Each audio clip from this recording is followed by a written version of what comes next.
Plus two ബോട്ടണിയിലെ ഏറ്റവും tough chapter ഏതാന്ന് ചോദിച്ചാൽ എല്ലാ മക്കൾക്കും ഒരേ ഉത്തരേ കാണുള്ളൂ. സെക്സ്വൽ റീപ്രൊഡക്ഷന്റെ സമ്മറി വീഡിയോ എടുത്തപ്പോഴും എല്ലാ മക്കളും ആവശ്യപ്പെട്ടതും അത് അവനെ തന്നെയാ. ആരാ സാറേ ടഫ് ചാപ്റ്റർ?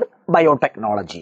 ഹലോ പഞ്ചാറ് മുഞ്ചാറുകളെ മൊഞ്ചന്മാരെ മൊഞ്ചത്തുകളെ തക്കുടുകളെ, ഇന്ന് നമ്മൾ പഠിക്കാൻ പോകുന്നത് പ്ലസ് ടു ബോട്ടണിയിലെ ഏറ്റവും ടഫ് ചാപ്റ്റർ ആണ് സാർ, ബയോടെക്നോളജി. ശ്രദ്ധിച്ചിരിക്കണം, നമ്മൾ വേഗം പഠിച്ചെടുക്കാൻ പോവാ. ഈ ടഫായവനെ നമ്മൾ നമ്മുടെ കുപ്പിയിലാക്കാൻ പോവാ. മക്കളെ വേഗം ശ്രദ്ധിക്കുക, ഒരു 30-40 മിനിറ്റ് കൊണ്ട് നമ്മൾ ചാപ്റ്റർ സെറ്റ് ആക്കാൻ പോവാ. ബയോടെക്നോളജി നിങ്ങളുടെ ഓണം എക്സാം ആയിക്കോട്ടെ, ക്രിസ്മസ് എക്സാം ആയിക്കോട്ടെ, മെയിൻ എക്സാം ആയിക്കോട്ടെ, ഏറ്റവും കൂടുതൽ ക്വസ്റ്റ്യൻ വരുന്ന ബയോടെക്നോളജി 1 നിന്നും 2 നിന്നുമാണ്. Biotechnology 1 principle and process. ആ ചാപ്റ്റർ എന്താ നമുക്ക് നോക്കാം.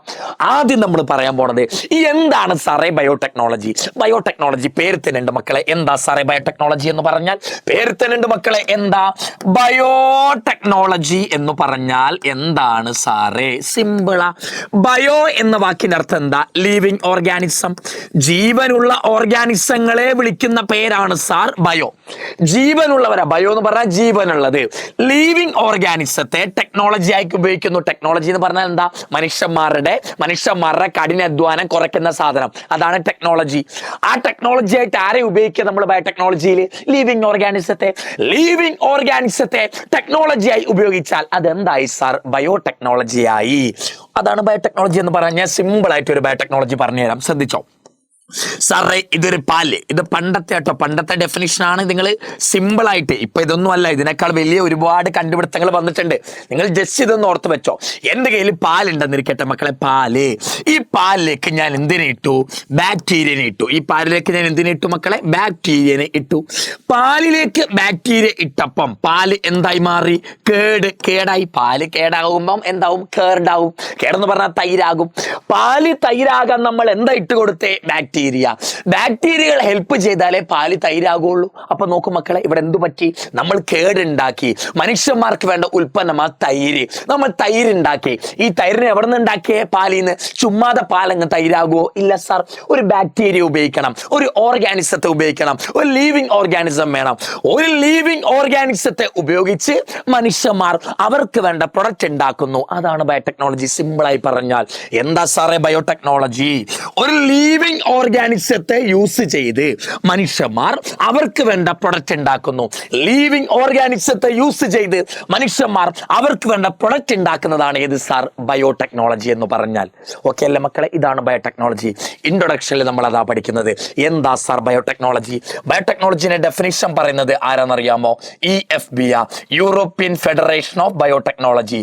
യൂറോപ്യൻ ഫെഡറേഷൻ ഓഫ് ബയോടെക്നോളജി ആണ് എന്താണ് ബയോടെക്നോളജി എന്നുള്ള യഥാർത്ഥ ഡെഫിനിഷൻ പറയണത്. അവരെന്താ ബയോടെക്നോളജിനെ കുറിച്ച് പറഞ്ഞ് ശ്രദ്ധിച്ചോ. നാച്ചുറൽ സയൻസ് എന്ന് പറഞ്ഞാൽ പ്രകൃതി നടക്കുന്ന ഒരുപാട് സാധനങ്ങൾ. പാല് തൈരാകുക, എന്താ ഫെർട്ടിലൈസേഷൻ, കുട്ടികൾ ഉണ്ടാകുക, ഇതൊക്കെ പ്രകൃതി നിയമങ്ങളാ. നാച്ചുറൽ സയൻസിന്റെ ഒപ്പം പാല് തൈരാകണം, അതൊരു നാച്ചുറൽ സയൻസാ. അത് വെറുതെ പാല് തൈരാകുമോ? ഇല്ല. പാല് തൈരാകണം എന്ന് പറയുന്ന നാച്ചുറൽ സയൻസ് നടക്കണമെങ്കിൽ അതിൻ്റെ ഒപ്പം ബാക്ടീരിയ ചേരണം, ഓർഗാനിസം ചേരണം. നാച്ചുറൽ സയൻസും ഓർഗാനിസമോ അല്ലെങ്കിൽ ഓർഗാനിസത്തിന്റെ ഏതെങ്കിലും ഒരു ഭാഗമാകാം, അല്ലെങ്കിൽ ഓർഗാനിസത്തിന്റെ സെല്ലുകളൊക്കെ ആകാട്ടോ. നാച്ചുറൽ സയൻസിന്റെ ഒപ്പം ഓർഗാനിസം കൂടി ചേർന്നാലേ തൈര് എന്ന് പറയുന്ന പ്രൊഡക്റ്റ് ഉണ്ടാകൂ, കേടെന്ന് പറയുന്ന പ്രൊഡക്റ്റ് ഉണ്ടാകൂ. പ്രൊഡക്റ്റ് മാത്രമല്ല, ഒരുപാട് സർവീസ്, ഒരുപാട് പ്രവർത്തനങ്ങളും ബയോടെക്നോളജിയിൽ ചെയ്യാം. എന്താ ബയോടെക്നോളജി സാറേ? നാച്ചുറൽ സയൻസിന്റെ ഒപ്പം ഓർഗാനിസത്തെ കൂട്ടിച്ചേർത്ത് മനുഷ്യന്മാര് അവർക്ക് വേണ്ട ഉൽപ്പന്നങ്ങളെയോ അവർക്ക് വേണ്ട സേവനങ്ങളെയോ, സർവീസ് എന്ന് പറഞ്ഞാൽ സേവനങ്ങൾ, പ്രവർത്തനങ്ങൾ, അതിനെ നടത്തുന്നതാണ് ബയോടെക്നോളജി. നാച്ചുറൽ സയൻസിന്റെ ഒപ്പം ഓർഗാനിസത്തെ കൂട്ടിച്ചേർത്ത് മനുഷ്യന്മാര് അവർക്ക് വേണ്ട ഉൽപ്പന്നങ്ങൾ ഉണ്ടാക്കും, അവർക്ക് വേണ്ട പരിപാടികളും ചെയ്യും, സർവീസുകളും ചെയ്യിപ്പിക്കുന്നതാണ് ഏത്? ബയോടെക്നോളജി. മനസ്സിലായല്ലോ? ഇതാണ് യൂറോപ്യൻ ഫെഡറേഷൻ ഓഫ് ബയോടെക്നോളജി പറയുന്ന ബയോടെക്നോളജിയുടെ ഡെഫിനിഷൻ. എന്താ സാറേ EFB പറയുന്ന ഡെഫിനിഷൻ? നാച്ചുറൽ സയൻസിന്റെ ഒപ്പം ഓർഗാനിസം കൂടെ ചേർന്നാൽ പ്രൊഡക്റ്റും സർവീസും കിട്ടും. ഇതാണ് ബയോടെക്നോളജി. അടുത്ത ബയോടെക്നോളജിയിലെ പ്രിൻസിപ്പിൾ എപ്പോഴും പരീക്ഷയ്ക്ക് വരുന്നതാ. 2 പ്രിൻസിപ്പിളാ. ഒന്ന് genetic engineering, 2 bio processing engineering. ഓർത്ത് വെച്ചോ, ബയോടെക്നോളജിയിലെ കോർ ടെക്നിക്ക് എന്നായിരിക്കും ചോദ്യം. അല്ലെങ്കിലോ ബയോടെക്നോളജിയിലെ പ്രിൻസിപ്പിൾ എന്താ, കോർ ടെക്നിക്ക് എന്താ ചോദിച്ചാൽ 2 ഉത്തരങ്ങളേ ഉള്ളൂ. ഒന്നേതാ? Genetic engineering. 2 ഏതാ? Bio processing engineering. എന്താണ് ജനറ്റിക് എഞ്ചിനീയറിംഗ്? ഒരു ജീവിന്റെ ജീനുകളിൽ മാറ്റം വരുത്തുക. ഒരു ജീവിയിലേക്ക് നമ്മളൊരു പുതിയ ജീൻ ഇട്ട് കൊടുക്കുന്നു, അത് ജനറ്റിക് എഞ്ചിനീയറിംഗാ. ഒരു ജീവിന്റെ ജീനിൽ മാറ്റം വരുത്തിയാൽ അത് ജനറ്റിക് എഞ്ചിനീയറിംഗാ. ഈ മാറ്റം വരുത്തിയ ജീവിനെ എടുത്തിട്ട് നിങ്ങൾ ഒരു മീഡിയത്തിലിട്ട് വളർത്തണം. ഈ മാറ്റം വരുത്തിയ ജീവിനെ നിങ്ങൾ ഒരു മീഡിയത്തിലിട്ട് വളർത്തും. ഈ മീഡിയത്തിലിട്ട് വളർത്തുന്നതിന്റെ പേരാണ് ബയോ പ്രോസസിംഗ് എഞ്ചിനീയറിംഗ്. ഒരു ജീവിന്റെ ജീനിൽ മാറ്റം വരുത്തിയാൽ ജനറ്റിക് എഞ്ചിനീയറിംഗ്. ഈ ജീനിൽ മാറ്റം വരുത്തിയ വ്യക്തിയെ എടുത്ത് ഈ ജീവിനെ എടുത്തിട്ട് ഒരു മീഡിയം, അതെന്ത് മീഡിയം ആണെന്നറിയോ മക്കളെ? അതെന്ത് മീഡിയം ആയിരിക്കണം എന്നറിയാമോ? Sterile medium. സ്റ്റെറൈൽ എന്ന് പറഞ്ഞാൽ എന്താ? രോഗാണുക്കളൊന്നും ഇല്ലാത്ത, ബാക്ടീരിയ ഫംഗസ് ഒന്നും ഇല്ലാത്ത മീഡിയം ആയിരിക്കണം. ആ മീഡിയത്തിന്റെ പേരാ സ്റ്റെറൈൽ മീഡിയം. ജീവിന്റെ ജീനിൽ മാറ്റം വരുത്തിയിട്ട് എന്ത് ചെയ്തു സാറേ? അതിനൊരു മീഡിയത്തിലിട്ട് വളർത്തുന്നതിനെയാണ് ബയോ പ്രോസസിംഗ് എഞ്ചിനീയറിംഗ് എന്ന് വിളിക്കുക. Genetic engineering, bio processing engineering. ജീനിൽ മാറ്റം വരുത്തിയാൽ ജനറ്റിക് എഞ്ചിനീയറിംഗ്. ആ മാറ്റം വരുത്തിയ ജീവിനെ എടുത്ത് ഒരു മീഡിയത്തിലിട്ടണം. ആ മീഡിയം എന്തായിരിക്കണം? സ്റ്റെറൈൽ മീഡിയത്തിലിട്ടാൽ അത് ബയോ പ്രോസസിംഗ് എഞ്ചിനീയറിംഗ്. ഇത് രണ്ടും മനസ്സിലായല്ലോടാ? ഇനി നമ്മൾ പഠിക്കാൻ പോണതാണ്, ഇനിയാണ് ബയോടെക്നോളജി. ശ്രദ്ധിച്ചോ, എന്താണ് ബയോടെക്നോളജി? ഞാൻ സിമ്പിളായി പറഞ്ഞു തരാം മക്കളെ. എൻ്റെ കയ്യിൽ ഒരു ജീൻ ഉണ്ട്. ഈ ജീൻ എന്താ ഉണ്ടാക്കാന്ന് അറിയാമോ? ഇൻസുലിനാ ഉണ്ടാക്കുക. ഈ ജീൻ എന്താ സാറേ ഉണ്ടാക്കുക? ഇൻസുലിൻ ഉണ്ടാക്കുന്ന ജീനാ. ഇൻസുലിൻ ഉണ്ടാക്കുന്ന ജീൻ എൻ്റെ കയ്യിലുണ്ട്. ഞാൻ എന്ത് ചെയ്യുന്നറിയാമോ? അതിനെ നേരെ എടുത്തിട്ട് ഒരു പ്ലാസ്മിഡ് എന്ന് പറഞ്ഞാൽ വെക്ടറുകളാണ്. പ്ലാസ്മിഡ് എന്ന് പറഞ്ഞാൽ ഒരു ജീവിയിലേക്ക് ജീൻ കൊടുക്കണമെങ്കിൽ ആദ്യം ജീനെ എടുത്തിട്ട് പ്ലാസ്മിഡുമായിട്ട് കൂട്ടിച്ചേർക്കണം. നോക്ക്, ഇതാണ് പ്ലാസ്മിഡ്. ആ പ്ലാസ്മിഡിലേക്ക് ഞാൻ എന്ത് കൂട്ടിച്ചേർത്തു? ഈ ഇൻസുലിന്റെ ജീനെ ഞാൻ അങ്ങ് കൂട്ടിച്ചേർത്തു. ഇതാണ് ഇൻസുലിൻ ജീൻ എന്നിരിക്കട്ടെ. ഇതാണ് ഇൻസുലിൻ ഉണ്ടാക്കുന്ന ജീന്. ഈ ജീൻ എടുത്തിട്ട് പ്ലാസ്മിഡുമായി കൂട്ടിച്ചേർത്തു. പ്ലാസ്മിഡ് എന്ന് പറഞ്ഞാൽ ആരാ? വെക്ടറുകളാ. ജീനിനെ ഒരു സെല്ലിലേക്ക് കൊണ്ടിടണമെങ്കിൽ ആദ്യം ജീനെ വെക്ടറുമായി ചേർത്ത് വേണം കൊണ്ടിടാൻ. ആ വെക്ടറിന് എക്സാമ്പിൾ ആണ് പ്ലാസ്മിഡ്. പ്ലാസ്മിഡും വെക്ടറും ഒന്നിച്ചിരിക്കുന്നതിന്റെ പേരാണ് RDNA, റീകോംബിനന്റ് DNA. എന്താ RDNA സാറേ? നമുക്ക് ഇൻസുലിൻ ഉണ്ടാക്കണം. ഇൻസുലിൻ ഉണ്ടാക്കുന്ന ജീൻ ആരാ? Insulin gene. ഇൻസുലിൻ ജീൻ നേരെ ഒരു സെല്ലിൽ കൊണ്ടിടാൻ പറ്റില്ല. ഇൻസുലിൻ ജീൻ എടുത്തിട്ട് വെക്ടറുമായി കൂട്ടിച്ചേർക്കണം. വെക്ടറുമായി കൂട്ടിച്ചേർത്ത് കഴിഞ്ഞാൽ പിന്നെ എന്താ വിളിക്കുക? RDNA, റീകോംബിനന്റ് DNA എന്നാ വിളിക്കുക. ഈ RDNA വേണം മക്കളെ എവിടെ കൊണ്ടിടാൻ? നമ്മൾ ഈ സെല്ലിൽ കൊണ്ടിടാൻ. RDNA വേണം ഈ സെല്ലിൽ കൊണ്ടിടാൻ. അപ്പൊ നോക്കി, ഇതാണ് നമ്മുടെ ഇൻസുലിന്റെ ജീൻ. ഇൻസുലിന്റെ ജീൻ ഇപ്പൊ ഈ സെല്ലുണ്ട്. ഏത് സെല്ലിലാണോ ജീൻ കൊണ്ടിടുന്നത് അതിന്റെ പേരാണ് ഹോസ്റ്റ്. അതിന്റെ പേരെന്താ? ഹോസ്റ്റുകൾ എന്നാ വിളിക്കാം. അപ്പൊ നോക്കി, ഇൻസുലിൻ ഉണ്ടാക്കണം സാറേ. ഇൻസുലിന്റെ ജീൻ എടുത്തു. ഉടനെ ഈ ഹോസ്റ്റ് സെല്ലിൽ കൊണ്ടിടാൻ പറ്റുമോ? ഇല്ല. ഇൻസുലിന്റെ ജീനെ എടുത്ത് വെക്ടറുമായി കൂട്ടിച്ചേർത്ത് RDNA ആക്കണം. RDNA ആണ് നമ്മളൊരു സെല്ലിൽ കൊണ്ടിടുക. ഇത്ര മനസ്സിലായോ? മനസ്സിലായി സാറേ. കൊണ്ടിടുന്ന സെല്ലിന്റെ പേരാ ഹോസ്റ്റ്. ഇനി ഈ ഹോസ്റ്റ് സെല്ലിനെ എടുത്തിട്ട് നമ്മൾ എന്ത് ചെയ്യണം? ഒരു മീഡിയത്തിലേക്ക്, നമ്മളിപ്പോ പഠിപ്പിച്ച പോലെ അതെന്ത് മീഡിയമാ? സ്റ്റെറൈൽ മീഡിയത്തിലേക്ക് മാറ്റണം. ആ ഹോസ്റ്റ് സെല്ലിനെ എടുത്തിട്ട് സാറേ ഒരു സ്റ്റെറൈൽ മീഡിയത്തിലേക്ക് മാറ്റണം. ഇതാണ് പ്ലാസ്മിഡിന്റെ മുകളിൽ ഇരിക്കുന്ന ഇൻസുലിൻ ജീൻ. ഞാൻ കളർ മാറ്റിയിട്ടോ. ഇൻസുലിൻ ജീന്റെ കളർ ഞാൻ വെള്ള ഇന്ന് പച്ചയാക്കിയിട്ടുണ്ട്. നോക്കേ, ഈ മീഡിയത്തിൽ കിടന്നിട്ട് ഈ ജീൻ പ്രവർത്തിക്കും. ഈ ജീൻ പ്രവർത്തിക്കുമ്പം നമുക്ക് ഈ പാത്രം സത്യത്തിൽ ബയോറിയാക്ടറാ. ഏത് മീഡിയത്തിലാണോ കൊണ്ടിരുന്നത്, മീഡിയം ഏത് പാത്രത്തിലാണോ ഉള്ളത്, അതാണ് ബയോറിയാക്ടർ. ഈ മീഡിയത്തിൽ കിടന്ന് ഈ ജീൻ പ്രവർത്തിക്കും. അപ്പൊ നമുക്ക് ഇവിടെ പാത്രത്തിൽ എന്ത് കിട്ടും? ഇൻസുലിൻ കിട്ടും. ഇൻസുലിൻ കിട്ടും. ഇൻസുലിന്റെ ജീൻ എടുത്തു, വെക്ടറുമായി കൂട്ടിച്ചേർത്ത് RDNA ആക്കി ഒരു സെല്ലിൽ കൊണ്ടിട്ടു. Host cell. ഒട്ടുമിക്ക കേസിൽ ഹോസ്റ്റ് സെല്ല് ബാക്ടീരിയകളാണ് കേട്ടോ. ഈ ബാക്ടീരിയ സെല്ലിനെ ഒരു സ്റ്റെറൈൽ മീഡിയത്തിൽ ഇട്ടുവെച്ച സ്റ്റെറൈൽ മീഡിയം ഒരു പാത്രത്തിലേക്ക് മാറ്റി. അതിന്റെ പേര് ബയോറിയാക്ടർ. ആ പാത്രത്തിൽ ഇങ്ങനെ കിടക്കും. ആ മീഡിയത്തിൽ കടന്നു വളരുമ്പം അതിൻ്റെ ഉള്ളിലെ ഇൻസുലിൻ ജീൻ പ്രവർത്തിക്കും. ഇൻസുലിൻ കിട്ടും. ആ ഇൻസുലിൻ നമ്മൾ ഈ ബയോറിയാക്ടറിന്റെ സൈഡിൽ കൂടി ഇങ്ങനെ ശേഖരിക്കുന്നതിന്റെ പേര് ഡൗൺ സ്ട്രീം പ്രോസസ് എന്നൊക്കെയാണ് വിളിക്കുക. നമുക്ക് പിന്നെ പഠിക്കാം. ഇതാണ് ബയോറിയാക്ടർ എന്ന് പറഞ്ഞാൽ. സാധാരണ മനുഷ്യന്മാരല്ലേ ഇൻസുലിൻ ഉണ്ടാക്കുക. ഇപ്പൊ നിങ്ങൾ നോക്കേ, മനുഷ്യന്മാരുണ്ടാക്കുന്ന ഇൻസുലിൻ ആ ഇൻസുലിൻ ജീനെ മനുഷ്യന്മാരുടെ ശരീരത്തു നിന്ന് എടുത്തിട്ട് ബാക്ടീരിയക്ക് ഇട്ടുകൊടുത്ത് ബാക്ടീരിയനെ കൊണ്ട് എന്തുണ്ടാക്കിപ്പിച്ചു? ഇൻസുലിൻ ഉണ്ടാക്കിപ്പിച്ചു. നമുക്ക് വേണ്ട ഒരു പ്രൊഡക്റ്റിനെ ബാക്ടീരിയ കൊണ്ടോ ഫംഗസുകളെ കൊണ്ടോ ഒക്കെ ഉണ്ടാക്കുന്നത്, ഓർഗാനിസങ്ങളെ കൊണ്ട് നമുക്ക് വേണ്ട പ്രൊഡക്റ്റിനെ ഉണ്ടാക്കുന്നതാണ് ഏത്? ബയോടെക്നോളജി എന്ന് പറഞ്ഞാൽ. ഇൻസുലിൻ ജീൻ എടുത്തുകൊണ്ട് വന്ന് വെക്ടറുമായി കൂട്ടിച്ചേർത്ത് RDNA RNA ആക്കി ഹോസ്റ്റ് സെല്ലിൽ കൊണ്ടിട്ടു. ആ ഹോസ്റ്റ് സെല്ലിനെ ഒരു സ്റ്റെറൈൽ മീഡിയത്തിലിട്ട് വളർത്തി. ഈ സ്റ്റെറൈൽ മീഡിയത്തിൽ കിടക്കുന്ന ഈ സ്റ്റെറൈൽ മീഡിയം ഉള്ള ആ വലിയ പാത്രത്തിന്റെ പേരെന്താ? ബയോറിയാക്ടർ. ഈ പാത്രത്തിൽ ഈ സെല്ല് കിടപ്പുണ്ട്. ഈ സെല്ലിന്റെ ഉള്ളിൽ ഇൻസുലിൻ ജീൻ ഉണ്ട്. ആ ജീൻ പ്രവർത്തിക്കും, ഇൻസുലിനെ കിട്ടും. നമ്മൾ വേറൊരു പാത്രത്തിൽ ബയോറിയാക്ടറിന്റെ സൈഡിൽ നിന്ന് വേർതിരിച്ചെടുക്കും. ഈ വേർതിരിച്ചെടുക്കുന്നതിന്റെ പേരാണ് down stream process. Down stream process എന്നാ വിളിക്കുക. സാർ ഇതെങ്ങനെ ബയോടെക്നോളജിയായി? അല്ലേ, ബയോടെക്നോളജിയാ. നോക്ക് നമ്മൾ മനുഷ്യന്മാരുണ്ടാക്കുന്നതാണ് ഇൻസുലിൻ. ആ ഇൻസുലിൻ ജീനെ ഞാൻ ഒരു ഹോസ്റ്റിൽ കൊണ്ടിട്ടു. ഹോസ്റ്റ് എന്ന് പറഞ്ഞാൽ അത് ആര് തന്നെ? Bacteria, living organism, microorganism. Insulin ജീനെ ഒരു ബാക്ടീരിയയിൽ കൊണ്ടിട്ടു.